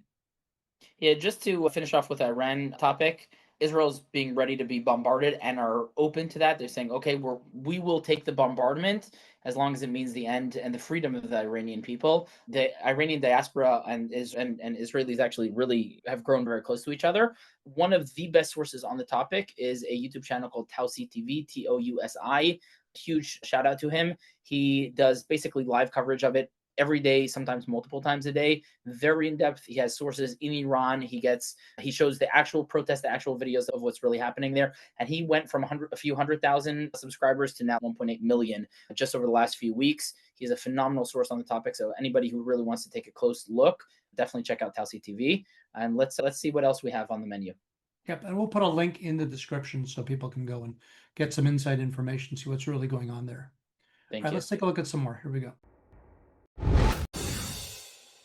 The U.S. has started transferring ISIS detainees from Syria to neighboring Iraq. They may eventually move as many as 7,000 people. Jennifer Griffin joined us this morning. Are we worried about the safety of these troops? Is this a security move? It's a big security concern right now, Stuart. The situation in Syria is very tenuous as we speak. The U.S. military and senior diplomats have tried to broker a ceasefire between the new Syrian government led by Ahmed al-Sharaa and the Syrian Democratic Forces, or SDF, which are made up of Kurds who helped the U.S. for over a decade destroy ISIS. Those SDF forces have been guarding more than a dozen prisons and refugee camps that are filled with thousands of hardened ISIS fighters and their families. Now the SDF, which was supposed to integrate into the Syrian security forces, have pulled back from those positions, securing the ISIS prisons and camps, fearing that elements of the Syrian security forces and Turkey will try to kill the Kurds, raising concerns about the potential for a massive ISIS prison break. As a result, the U.S. military announced it is in the process of moving 7,000 ISIS prisoners to Iraq, where the U.S. has pulled all of its troops back to Kurdish Iraqi-controlled Erbil. Here is the latest statement from CENTCOM. Quote, The transfer mission began while U.S. forces successfully transported 150 ISIS fighters held at a detention facility in Hasaka, Syria, to a secure location in Iraq. Ultimately, up to 7,000 ISIS detainees could be transferred from Syria to Iraqi-controlled facilities. They may escape while or before they're actually moved, because not all have been moved yet. And we're talking about upwards of 7,000 radicalized individuals. Now there is consideration to pull all U.S. troops out of Syria. There are about 9,000 U.S. troops in Syria as part of the counter-ISIS mission. The Iraqi government positioned troops along the Syrian border in an attempt to seal it, fearing that there will soon be a large exodus of Kurds across the border fleeing the Syrian security forces. Last weekend, about 200 low-level ISIS fighters recently escaped from Syria's Shadadi prison, though many were later recaptured. The bottom line, Stuart, it's a high-stakes game and could interfere with the U.S. military's ability to do anything militarily in Iran with this developing situation in Syria.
Well, we have a concept of a deal. I think it's going to be a very good deal for the United States, also for them. And we're going to work together on something having to do with the Arctic as a whole, but also Greenland. And it has to do with the security, great security, strong security, and other things. The market, 600 points, getting back a lot of some of the nervousness we had in the last couple of days. The tariffs are off. Nothing happens on February 1st. No, we took that off because it looks like we have pretty much a concept of a deal. A deal of ownership, a deal... Well, it's a little bit complex, but we'll explain it down the line.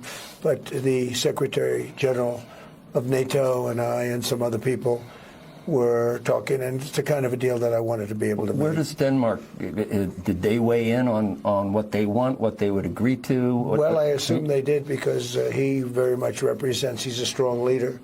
Mark, you know Mark, Rutte. And he... I assume he's been speaking to them. He's been speaking to all of them. Are mineral rights involved? Is ownership involved? Did the Golden Dome sway people? I don't want to say yet, but... The Golden Dome was very compelling today when you talked about that. Yeah, the Golden Dome, and they're going to be involved in the Golden Dome. And they're going to be involved in mineral rights, and so are we. It's not specific enough to know at this point how long this lasts, whether it's... Forever. Forever. It'll be forever. For Greenland at this point. Yeah. Forever. That's staggering. It's better than a 99-year. This is what, 2 hours after. It's better than the Obama deal with the famous Iran nuclear deal with a 9-year deal. No, this is forever. This is a long term. And I'll just say on the last point, a lot of these governments look at the world and look at kind of the opportunities on a very long time scale, not 5, 10 years. They know the United States changes its federal government. It's the president and a lot of elected officials every 4 years. Look at China. China doesn't worry about these things. Russia doesn't worry about these things. So if you're going to do something, it has to be something that, is going to endure for a very long time. And what's interesting is this caught a lot of people off guard. Earlier, we had a video with Gavin Newsom, the governor of California, who trekked all the way to Davos, Switzerland, and then got shut out of most of the talks because like they didn't really want him there. Then he looked like he was going to cry. And the best as he said that he wasn't being called new scum by Trump, and he found the speech boring. He's probably the only one that found it boring.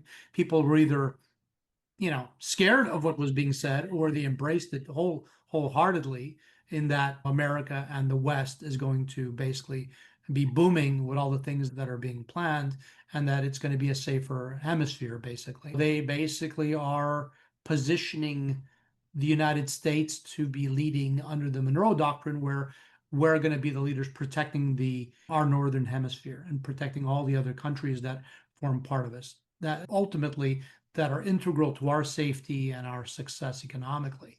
When you have people like Newsom showing up over there trying to be on the world stage, it didn't work out very well for him. But it is interesting because even when he was talking, he was laughing at this whole thing about Greenland, saying, see, I knew nothing would happen.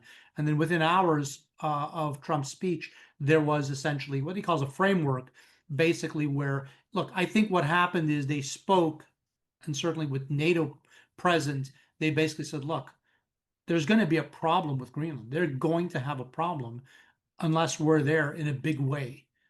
And I think everyone just basically said, yeah, there's no other country to step in. Denmark doesn't have the ability. So ultimately, it makes total sense. And the goal is, like you said earlier, Trump can go and speak very boldly and annoy a lot of people. But in the end, he's just trying to get things done. And then it's the art of the deal. He literally put it in his book, and it's just the way he operates. And it works. It's a very effective negotiation tactic. Absolutely. And look, around the world, there's a lot of craziness going on. One of the things that was at the beginning of this last piece was really what's happening in Syria and how that might be part of what's affecting the decisions about proceeding with Iran, because there's instability over there, plus the fact that there's these up to 7,000 terrorists, these ISIS fighters that have to be relocated, and God forbid they just wind up all being let loose. That would not be good. And so they have nothing to lose, ultimately, if they got freed. That's, I think, what we have to understand. There's a lot of moving pieces in the world. It's not just looking at one country in isolation. And by the way, for those that were watching and didn't understand what was being said, as I didn't, because that's one language I don't speak, the white and red flags were green. That's Greenland territorial flag. So these were the people that were protesting against the United States. But in the end, it sounds, I think, like anything else, the protests will subside and the right things will actually be done. So you'd assume that the Greenland flag may be green, but it is red and white. The red semicircle is like the setting sun. I'm not sure why the bottom part is red, maybe like the fjords or something, and then the white is like the ice cap. But the main reason why it's red is as a nod to Denmark. So that just a little hint of the ties there. Contrary to what was mentioned in that piece about the fact of the situation in Syria necessarily interrupting what's going on in Iran, although they're both under the U.S. CENTCOM, Central Command, they are fairly isolated events. Syria used to be a vassal state of Iran under the Assad regime, but now it is a vassal state of Turkey.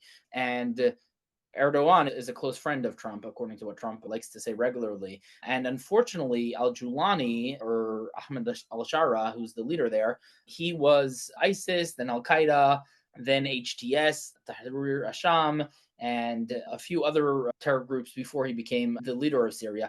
But he is a terrorist at heart, or at least all of his commanders and his entire military are. And he is a very pragmatic person. So he put in a nice Armani suit to look really nice, and he shaved his beard, which is pretty remarkable for a terrorist. But we have photos of him literally 5 years ago holding a head that he or one of his friends beheaded. So the guy is a straight out jihadist. And specifically, even if he may have morphed to be a pragmatist in order to be very realistic and to do quote unquote what's best for Syria, his soldiers and his military definitely are not. So we saw basically a year ago how they started to slaughter the Alawite minority along the coast of Syria. Then they tried to completely slaughter and rape and behead the Druze population in southern Syria, and that's when Israel stepped in and stopped that, because Israelis and Druze have a very close alliance.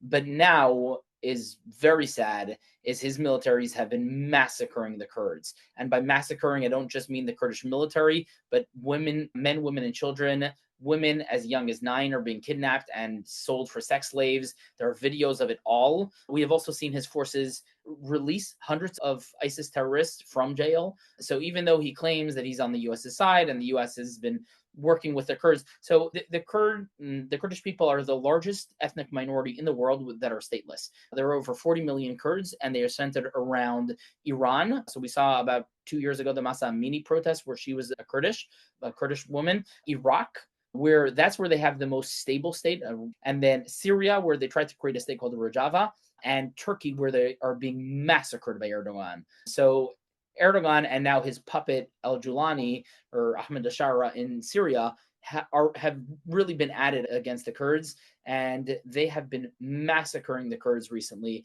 And it is very sad to see, because when the United States wanted to operate in Syria, we did not want to have boots in the ground. So in order to replace American boots on the ground, we partnered with the Kurds because they are naturally democratic. They naturally provide women's rights. So one of the great successes is they have female battalions, because ISIS terrorists believe that if you're killed by a woman, then you can never go to heaven. And remember, the whole reason that they're fighting is for their 72 virgins, right? The Kurd female troops are really successful fighting ISIS. And the Kurds have been America's boots on the ground for years now, fighting ISIS and other extremists in Syria. And we have forsaken them for Turkey. And it is very sad. It is very sad. Specifically, what we've been seeing happen to the young girls there. Just go to X, just look at the videos that are coming out of there. It is heartbreaking what's happening to the young women and children there. It's also worth noting that in addition to releasing to his forces, releasing hundreds of ISIS terrorists from jail and allowing them to go free and to continue their conquering. And in addition to videos of his forces speaking exactly like the ISIS members that they were, so they're being interviewed and they're talking just like ISIS always has. So suddenly America has fought so hard to defeat ISIS using the Kurds, and now we're essentially partnering with ISIS to release ISIS. It's just a really sad situation what's been going on. We really did forsake our partners there, and it's just really sad. I hope that things change. I know that in Iraq, the Kurdish population is much more stable and has more autonomy. The Turks don't really fight them as much. So hopefully a lot of the Kurds will be safe there. But what we just saw in this piece is that the Iraqi army is trying to put up, basically sending the military to the border to stop the population, the Kurdish population, trying to run away from the massacre of ISIS and the Syrian army, which is also ISIS, or just rebranded ISIS, to safety. And now they're being blocked by the Iraqi military. And it's just, I really hope the Kurds stay safe. And I hope that we take their back again, because we did forsake them. And it's just very sad. Yeah, absolutely true. Absolutely. And we'll have to monitor what's going on and just see where things turn out. It's important to understand that when you think about things that are happening across the world, the mindset there may be completely different from how the things we take for granted. This picture was taken at a pro-Iran population, citizens of Iran, free the people, anti the Iranian regime march in the United States, and just a silly example of how the world's so much different over there. And for those that are just listening, it's a German Shepherd walking in the march. And what does it say? Walking me is banned in Iran. In the Islamic world, dogs are considered a curse or a disgrace. And I guess it's illegal to walk dogs in Iran. And it's, this situation there is, like we were talking earlier, is really sad. The problem is it's not just one country, right? It's not just Iran. It's not just Syria. There are enough countries having enough problems that really spill over. And like I said, we will do, I think, what the United States needs to do. And we just need to be patient to see just what the next step is. But you can't really hide the movement of the amount of maritime assets that are moving over there. So we know something. At the very least, we're preparing for a worst case scenario. Yeah, that's definitely true. And hopefully the regime is barely holding on. It's worth noting that, which is the supreme leader, the religious leader of all Shias in the world and supreme leader of Iran, he's been hiding in bunkers for a very long time now, basically since the 12-day war with Israel, that decapitated his entire military upper command. The only time he comes out of the bunker is once a week to give his Friday sermon in front of a public that is very censored. Obviously, huge religious zealots are the only people that are allowed into these speeches. But his once a week speech to the Iranian people was the message that, hey, we're still in control. A week from Friday, so just about a week ago, during this sermon, you can actually see him, and he starts staring up and looking around and to this side and to that side. Maybe he heard a plane, so he was basically shitting his pants while he was giving his 5-minute sermon, which is the only time he spends above ground. This week, notably, he was missing from his sermon, which really means that the Iranian regime is in full panic mode. There have been reports that the Iranian president and former president, and foreign minister are in home detention because they have been caught communicating with the Shah's son, who's very likely the next leader of Iran and who's a phenomenal person. So basically, the Iranian government is crumbling because they don't trust each other anymore. The current president of Iran, Pezeshkian, is a student of Rouhani, who's under house arrest. So he's also put under huge suspicion, and he also may be under house arrest as well. So we see that the inner workings of the government are really starting to fall apart. It's also worth noting that there have been tens of thousands of Iranian soldiers who have defected to, or at least secretly defected to work with the Shah. This is both from the Artesh, which is the Iranian military, and from the IRGC, which is the Revolutionary Guards.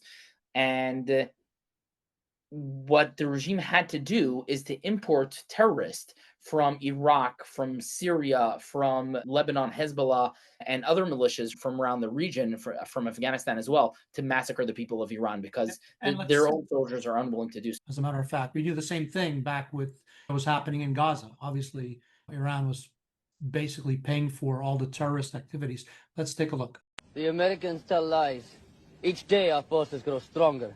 Each day we move closer to our goal of driving the infidel... What are they?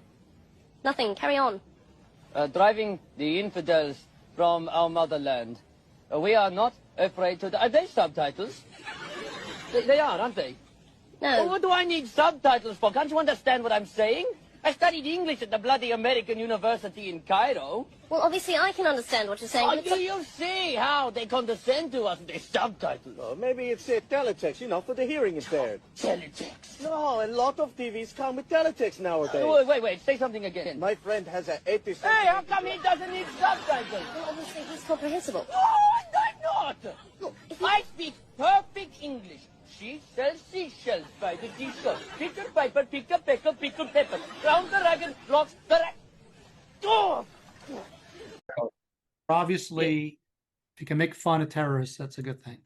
It's also worth noting that his example that he went to university in the American University of Cairo, that's not out of the picture. A lot of the biggest terrorists went to kind of Western universities. And what we're actually seeing now is a lot of the regime's elite in Iran, their children live in the West and basically live a completely not religious party life. They wear pink clothes and they drive sports cars and they dress completely unmodestly. So anything that their father mass murders people in the streets for, their children despise and do in the West. And now we actually saw the United States is going to start removing these people out of the country, which is probably a good thing, even though most of these children hate their parents with a passion. One last note is we were speaking about ISIS earlier in Iraq. The Kurds were also protecting, in addition to ISIS themselves, the ISIS wives and children, because there were hundreds of thousands of them, right? For every ISIS terrorist, they have multiple wives and children. And these wives and children created camps, basically adjacent to the jails, where they incited their babies, and they were pumping out babies left, right, and center, inciting them to extreme radical terror.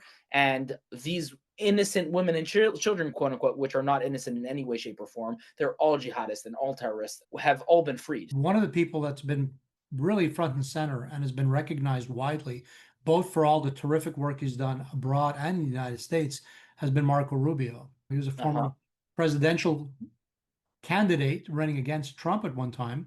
But boy, he's really, I wouldn't have voted for him as president, but I think in his role as Secretary of State, he and all the other hats he wears, he has done an absolutely amazing job. And I don't know if all of our audience caught wind of this, but on social media recently, there were tons of memes where they took a picture of Marco sitting and they kept, they say you wear many hats in the different things you do. Well, they went one step further. So we thought, again, in the theme of laughter is the best medicine, especially when you're dealing with some pretty heart-wrenching topics, let's take a look at Marco in all his many roles. Here we go.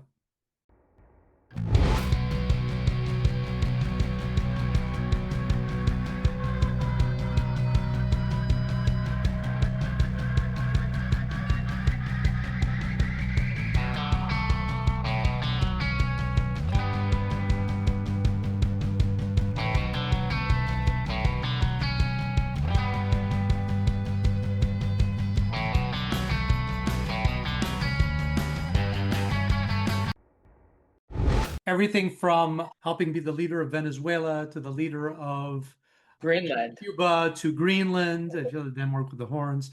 Ultimately, definitely a shout out to Marco Rubio. He's really, he and the people that really are in place in this government really have proven themselves to. Yeah, especially Marco Rubio. And Trump has been giving him more and more responsibilities, and somehow he's been able to keep up with it. I would definitely be a huge supporter of Marco Rubio in 2028, especially over Vance, because Vance has been, even though he's a great speaker, he's unfortunately been weak against the radicals within the MAGA party. He's basically giving in to them. He's like a puppet of Tucker Carlson, it seems, and he was unwilling to defend his wife, even. Marco Rubio is starting to seem like the favorite for 2028, especially if he can get DeSantis as his running mate. That would be a winning ticket, in my opinion. Don't you think? Yeah, I have a different opinion. I wouldn't vote for him as president unless that was my only choice. I definitely think J.D. Vance, it would be better positioned.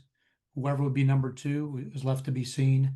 And DeSantis, I think, made some real tactical mistakes. I think he's a terrific governor here in the state of Florida, but he showed some sides of himself when he attempted to run for president last time. But I'm sure he probably is going to run, and I'm pretty sure, and who knows if Marco Rubio will run. I don't see it at this point. Maybe as time goes on, they'll each develop into someone that I might be able to support at that time. And at this point, it's all up to whoever the best person is when the next elections come. He has been developing a lot, that's for sure.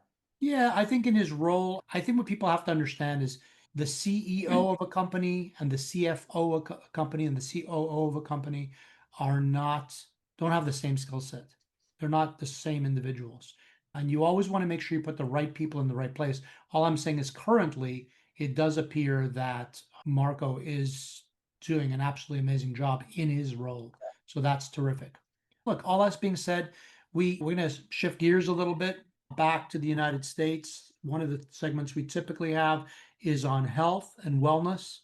And in the same theme of corruption and misinformation, there's been a number of reports out lately about a bunch of things. The food pyramid, which we'll cover in a moment. But this, for those people that aren't aware, and you have young children, this is something that I'm sure you'll find interesting, because I've been saying all along that the vaccine schedule, the information provided around childhood vaccines is just mind-numbing. How we went from 10 or so vaccines to over 70, 72 plus on a schedule for regular vaccinations for children today, which I think is most likely related to some of the problems we're seeing. All that being said, the government did finally change the way things are done. And we discussed in a previous episode how now the decision-making is in large part between the parent and the pediatrician to decide what the best care is for their own child, based on the totality of information, other health conditions, and so forth, not like a cookie cutter that everyone needs to get all these shots. But that being said, check out this very interesting reporting about a lawsuit that's been filed. And if the lawsuit proceeds, what will be gained out of it is discovery, will be all the information that was being hidden and behind the scenes. Let's take a look. Welcome back, everyone. I've got some breaking news to report. We are just now learning that the American Academy of Pediatrics has been sued for violating RICO statutes, meaning they were acting in cahoots for financial gain, as the allegations, with the vaccine companies. This lawsuit makes claims that they manufactured This is the American Academy of Pediatrics. They manufactured false certainty over the vaccine schedule. They operated within a system shaped by the vaccine manufacturers and the funding tied to high vaccine operations. And two, the lawsuit claims that the cumulative vaccine schedule has never been tested in any way that a reasonable parent would suspect. These are things that I've known. Now this is in a lawsuit. American Academy of Pediatrics is going to have to answer to this. I want to bring in now someone who'd been sounding the alarm on these very things. Director of Epigenetics for the Wellness Company and one of the now famed Disinformation Dozen, Dr. Ben Tapper, our truth teller. Welcome back, Doc. Grant, thanks for having me. It's good to be here. What do you make of this lawsuit, Doc? It's a crack in the dam. I mean, this is a tobacco science that's getting exposed for what it is. I mean, for many, many years and for decades, the American Academy of Pediatrics has been stating that the vaccine schedule is safe and effective, and that is just a bumper sticker slogan. It's tobacco science at best, and they're being exposed for it. And this lawsuit, God bless the Children's Health Defense for bringing this to the table. They're going to expose these people for who they are. I mean, look at the largest donors, Grant: Pfizer, Moderna, and this is their largest donor is pharmaceutical industry. So they're going to have, there's private interest here with these pharmaceutical companies, and they're being exposed. You know, I've told people before, this term reasonable person, reasonable parent, it's a legal term. And it's a legal term that what would a reasonable person suspect? Now, this is about the cumulative vaccine schedule, meaning all of them together or some of them together. What does it mean when you give them in such high amounts of different vaccinations? This has never been tested before. Am I right? These are the allegations. Your thoughts? Yep, it's never been tested. All these vaccines given cumulatively have never been studied. There's been they're not held to the standard of science, which is a double-blind placebo study. So we are calling them out for this. The studies that they have provided are tailored and doctored to show desired outcomes. It's tobacco science. So our children are suffering for this. The damages that have been done. This is why this lawsuit is massive. These people are going after these companies for lying to the American people. Lying. We trusted them with our health, and they're being exposed for this. So the vaccines, there's more vaccines out than ever before, and these children are sick more than ever before. So we have a lot of international audience. Do you want to explain to them what tobacco science refers to? This has impacted the entire world, but certainly in the United States, for many years, tobacco was viewed as something that was not damaging to health. In fact, in years past, we had doctors and even dentists doing commercials for the tobacco industry. You have a sore throat, smoke a menthol cigarette. This was normal. In fact, doctors would do rounds in the hospital while smoking. And it was hidden for a long time that the tobacco, especially tobacco in the United States, was directly linked to all kinds of disease, including heart disease, cancer, lung cancer in large part, lung disease. And it was just always the answer was no, there's no evidence of that. No, the research shows otherwise.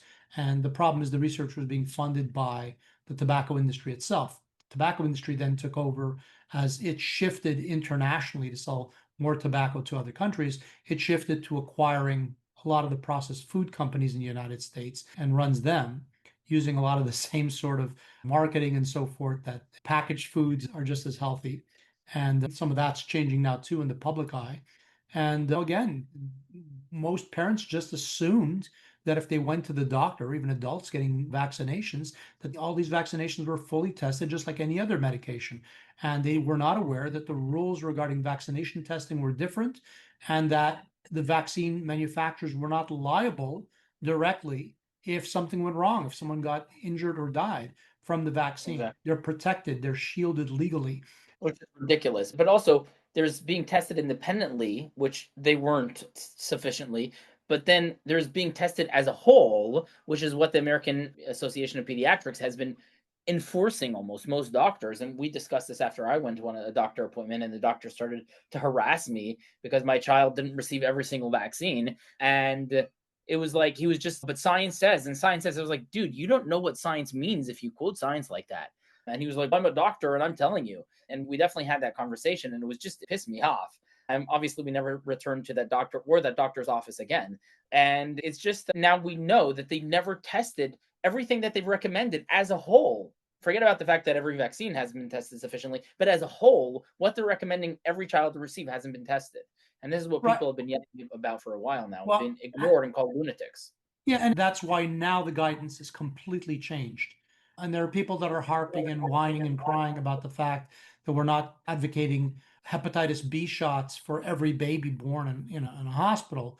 But the reality is we're trying to make some sense out of what is necessary or highly recommended and what is perhaps something to be considered but may not be appropriate for every child. That being said, it's no different than the food pyramid, which every 5 years there's a different food selection recommendation, which affects food in schools and in hospitals and in government institutions like prisons and jails. And bottom line is, we've been talking on this podcast for months how the food pyramid, much as in South Park was revealed, where they had an episode where the pyramid was flipped upside down, and that was the correct way for the pyramid. It was a joke. It was comedy. It was a cartoon. We weren't joking about it. But it was We were very accurate. It was serious based about on it, yeah. truth.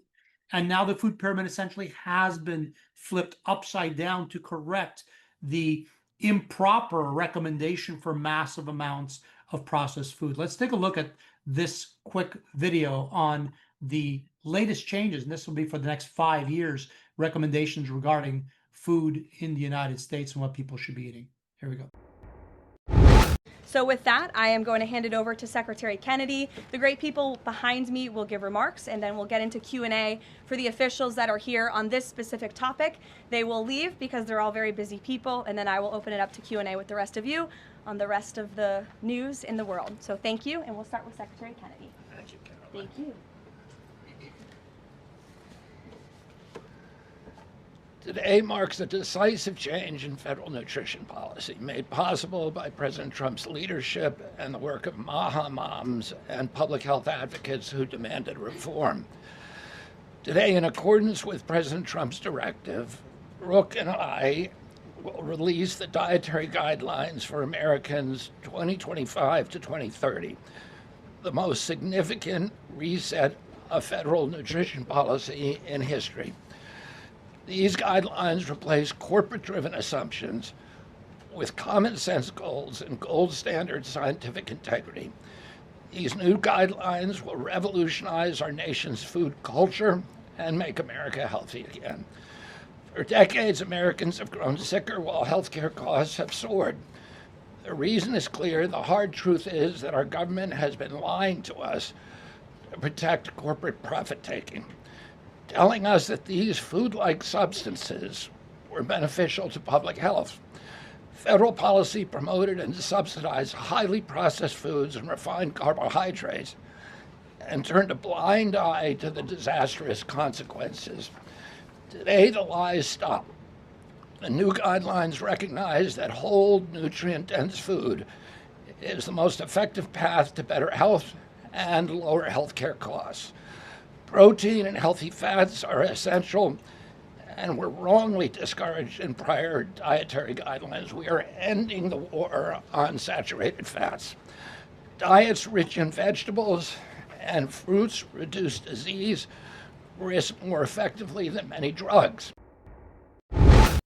Yeah, I think it's really great that the food pyramid is now finally mostly properly set up and not upside down, literally upside down as it was for decades.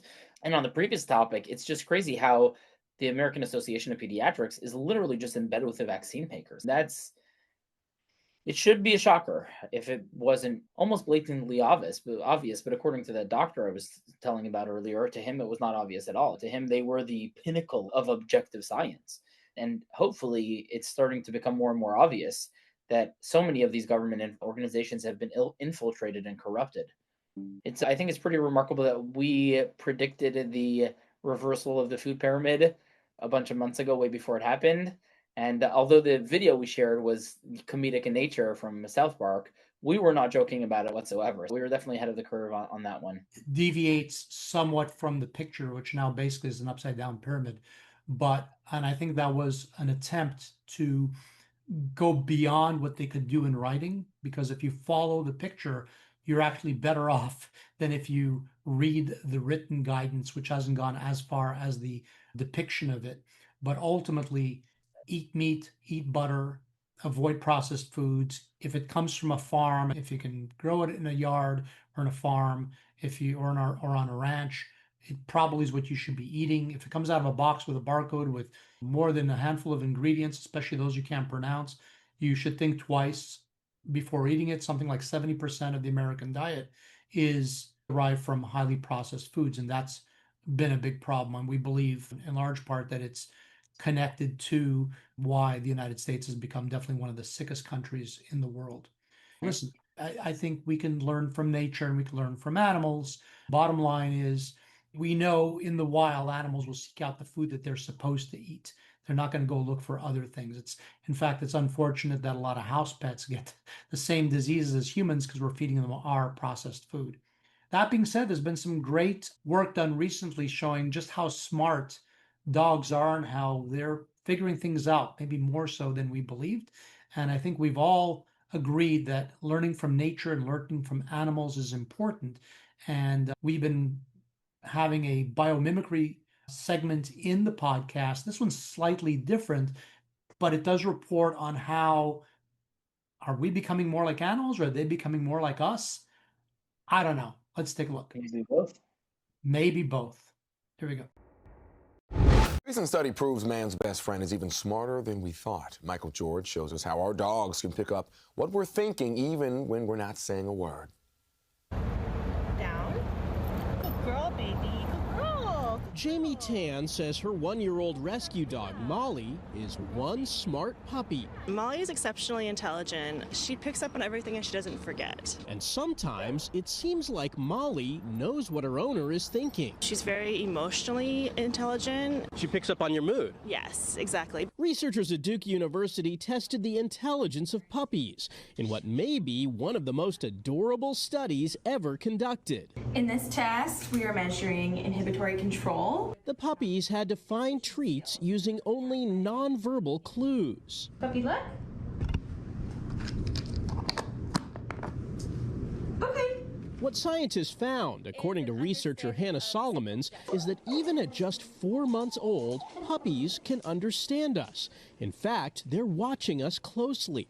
There's even evidence dogs evolved to better socialize with humans. They are really tuned into our communication and they're prepared to look to us for information. And they're trying to communicate with us, too. We tested how they look to humans and make eye contact to maybe make a connection or ask for help. For a lot of dog owners, this is no surprise. Do you feel like Pedro understands you? I think he does. He certainly does.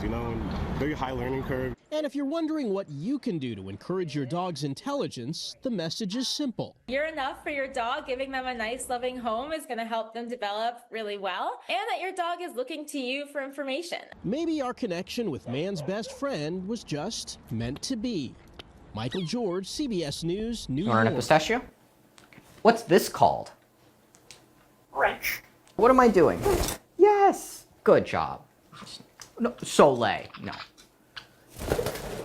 Can't believe you just tried to do that. What's this called? It's a rag. What color? Purple. What's this called? Paper bag. What's this called? Box. I guess it is a box in a way. It's a block. Block. Yes, block. What's this called? Plant. What's this called? Little wrench. Do you want the wrench? Oh. What color? What color? Purple. Yes. What's this made of? Little. Yes. What's it called? It's a bell. What's this called? Truck. What is this called? Ball. What's this made of? Little. What's this called? Old. What's this called? Old. What's it made of? Glass. Do Big Bird. Good, Big Bird. There's a snake. So what the research found was that dogs are picking up on things even when we're not speaking with them directly. They're listening to what we're saying. That's how dogs wind up picking up things like W-A-L-K. You try to spell it and you still know what that means. So the research is just showing that dogs are doing a lot more thinking and analyzing are not only what we do, but what we're saying and trying to understand it in a much bigger way. The problem is humans, for the most part, tend to ignore the fact that their animals may be as smart as they are. And when it comes to parrots, of course, that's an African gray. They are renowned for being very good vocally and verbally. Yeah. But dogs may actually do a much better job than we thought.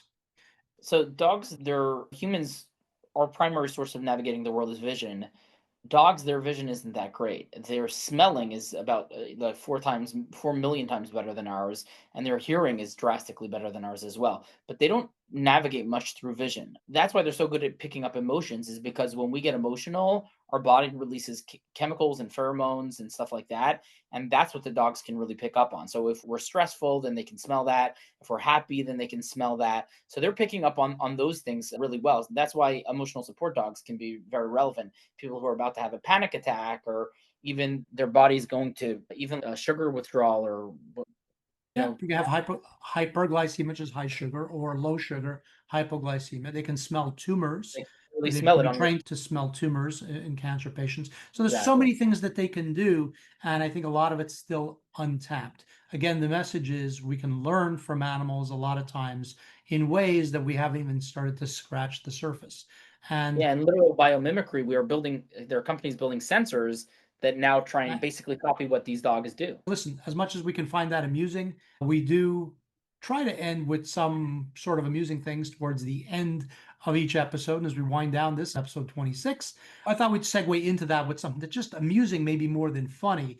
But given all the items that we covered previously politically in the United States and abroad, sometimes bringing people together is an important endeavor. And here's an example of a group that is conducting an experiment basically to do that. And I'm looking forward to seeing just how it all turns out. It's been covered by several media organizations. Let's take a look. The conversations went from Waymos and Cybertrucks. Yeah, it's a Cybertruck just drove by. What do you think of those? To political parties. On the phone it says call a Republican. Do you consider yourself a staunch Republican? To current events. So what do you think about what's going on in Minneapolis right now? The biotech company Matter Neuroscience is behind a new payphone outside of Black Serum Tattoo on Valencia Street in San Francisco's Mission District. But this phone only calls one number, and on the other line is a stranger in Abilene, Texas. It's an effort to connect people across the political spectrum. So when you pick up the phone, it does say that your conversation is being recorded and that this is part of an experiment. I think our thesis is that if humans are pretty awesome, and if given the opportunity, we'll really look to find common ground, because biologically that actually gives us a lot more happiness. Matt Bloom, who tried it in San Francisco, agrees. I think people are just trying to get through the day, relate to each other, and have a good life. In Abilene, the phone is in front of 7-in-1 Books. I talked to the owner. People are excited. I think the opportunity to have civil discourse in a time where there's so much polarization is important for people. This father and son told us about their experience. Not really anything political, really, but just it was kind of interesting to just see what's going on over there right now. I think it's amazing and great. I think it should be replicated and more of them all over the place. The company may be doing just that and expanding to other cities. So when I was a kid, there was something called a party line, where you could go and literally to a payphone and you'd never know who you'd wind up speaking to.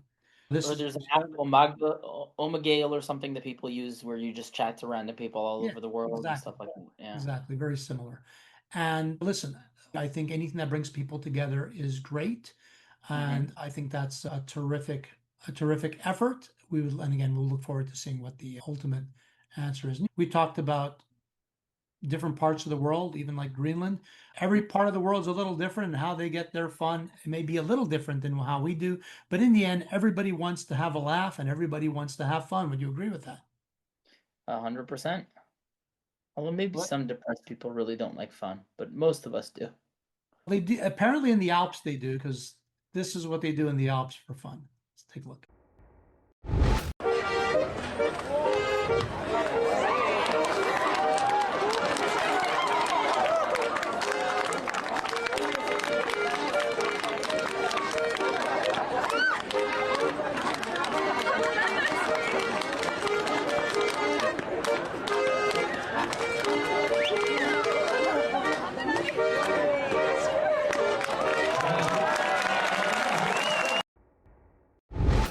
So this wouldn't work in maybe some staunch Muslim countries, but nevertheless, in many parts of the world, we could certainly bring more peace and harmony if we had as much fun as they appear to be having. But meanwhile, we're the northeastern United States right now, as we record this, is being affected by a massive snowstorm.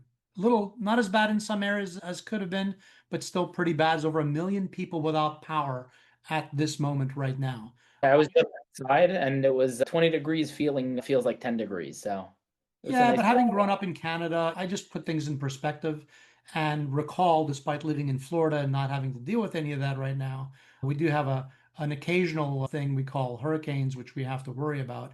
But up north, there's a disaster every year called winter, but you can have some fun with it.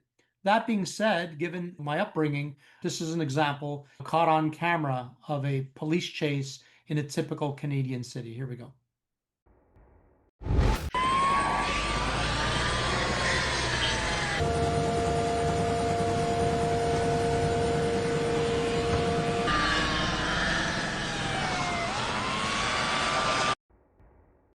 That's what happens on the chain. Different than the police chases you see in Los Angeles, right? A lot of them are. Yeah, that's the problem when you get a lot of snow and sleet and ice.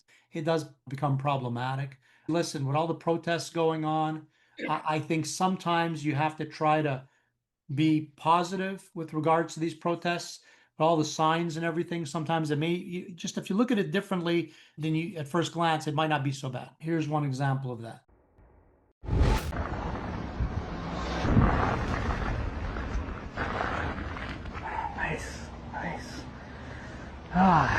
So, where do you want to do this?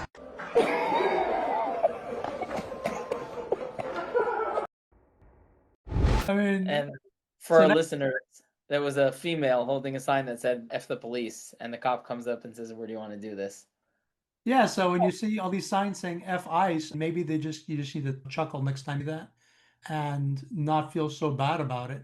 Probably are very horny old white ladies. Maybe that is really what they need. Yeah, and listen, there was actually a video that was circulating around, all these videos of the protests and blocking law enforcement. Tennessee state troopers shared one of their videos, their dash cam videos. This was after a guy claimed that he was run over by a police car. Let's see the actual video. Move! Get out of my way! Get out of my way! Move! Move! Move! Move! Move! Move! Get out! Come here!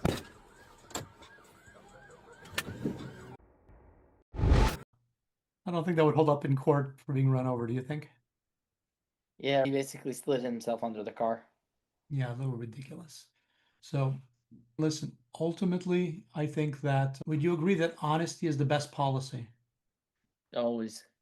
Yeah, sometimes maybe. In certain societies, it's worth cavitating that, because there are certain societies where lying is almost like the default, and if you don't lie, you basically get in trouble for not lying, like in China or in Russia, just because the way that societies work. If you don't exaggerate or lie, you can get in trouble. Yeah, maybe you should, if you have something to say to someone, you should say it in person, not on national television. Here's the Family Feud. Here we go, fellas. We ask 100 married men between us, name something an ex-girlfriend was better at than your wife. Oral sex. And I think that was the first Family Feud that led to an immediate divorce. I don't know. I wouldn't be surprised. A little crazy. And we just had MLK Day. I personally do think that MLK Jr. did have a real hero. Yeah, real hero, did a lot of positive things to help the country as a whole and to bring it to where it is. Unlike some others in those movements who chose violence, he really chose peace, and he also had a phenomenal moral compass. Huge respect to MLK Jr. Yeah, and with that, a lot of people didn't work and were able to share some time together. Here's a look at some of that. Here we go. This is an awesome Martin Luther King Day barbecue. Thanks, dude. Yeah, man. Hey, I was thinking, is it weird that we're having an MLK barbecue, but there's no... you know, there's... Yeah. Did you invite any, you know? No. You know. Should have. Oh. Do you know any, you know? Oh, yeah, I know tons of different... Yeah, me too, man. Because I'm friends with, like, so many. You know. Yeah. Oh, maybe we should call, Oh, yeah. He's, Yeah. You know, he's... Call him up. You know what? I'm gonna call him. Do it. Wait. I don't want him to think we're calling him just because he's... You know? Oh. No, I'll handle it. I'll just play it. No, I'll just totally play it cool. So. Hey, man. Hey! What are you up to, dude? Nothing, just grilling. Cool. Okay. Hey, I was wondering if you would like to come over for a barbecue, because today is... You know... What are you doing? I'm sorry. No, I don't want you to think that I'm just calling and asking you because today is... No. You know, and you're... You know... You're blowing it. So... Yeah, I know, you know, No, just calm down. Today is... Yes, it is, you know... No. You are a... Not a... I know. One of... Let him respond. There are a lot of people here, and I'm busy grilling. I don't think I'm gonna make it. Yeah, no, that's cool, man. I'm... Okay. But, thanks for asking. No, thank you. Thank you for... being cool and stuff. You know, because you're just the coolest. Get off the phone. Later, dude. Okay, bye. Okay.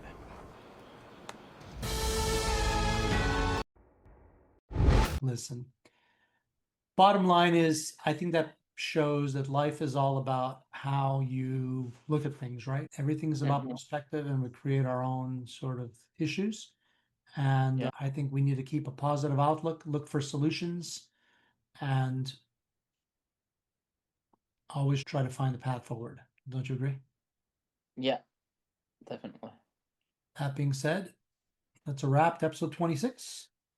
Everyone stay safe that are battling the massive winter storm. I think there's, like I said, over 1 million people without power. There was, last I checked, there's over 10,000 flights delayed. Stay safe, and this too shall pass. Yes, this too shall pass. Then there is a brighter day at the other end of it. And we'll be on to the next episode, which we already started preparing for. So thanks to everybody that's got us to the 3 million mark for our views on this channel, which we were talking about earlier. A lot of people have been following up, asking what took us so long to get to the first episode of 2026. The next episode will not be so far out because a lot of people were calling and asking. We'll see you again soon. Thanks, everybody. Have a great end to your day. Yeah, have a great end to your weekend, Joe. Bye-bye.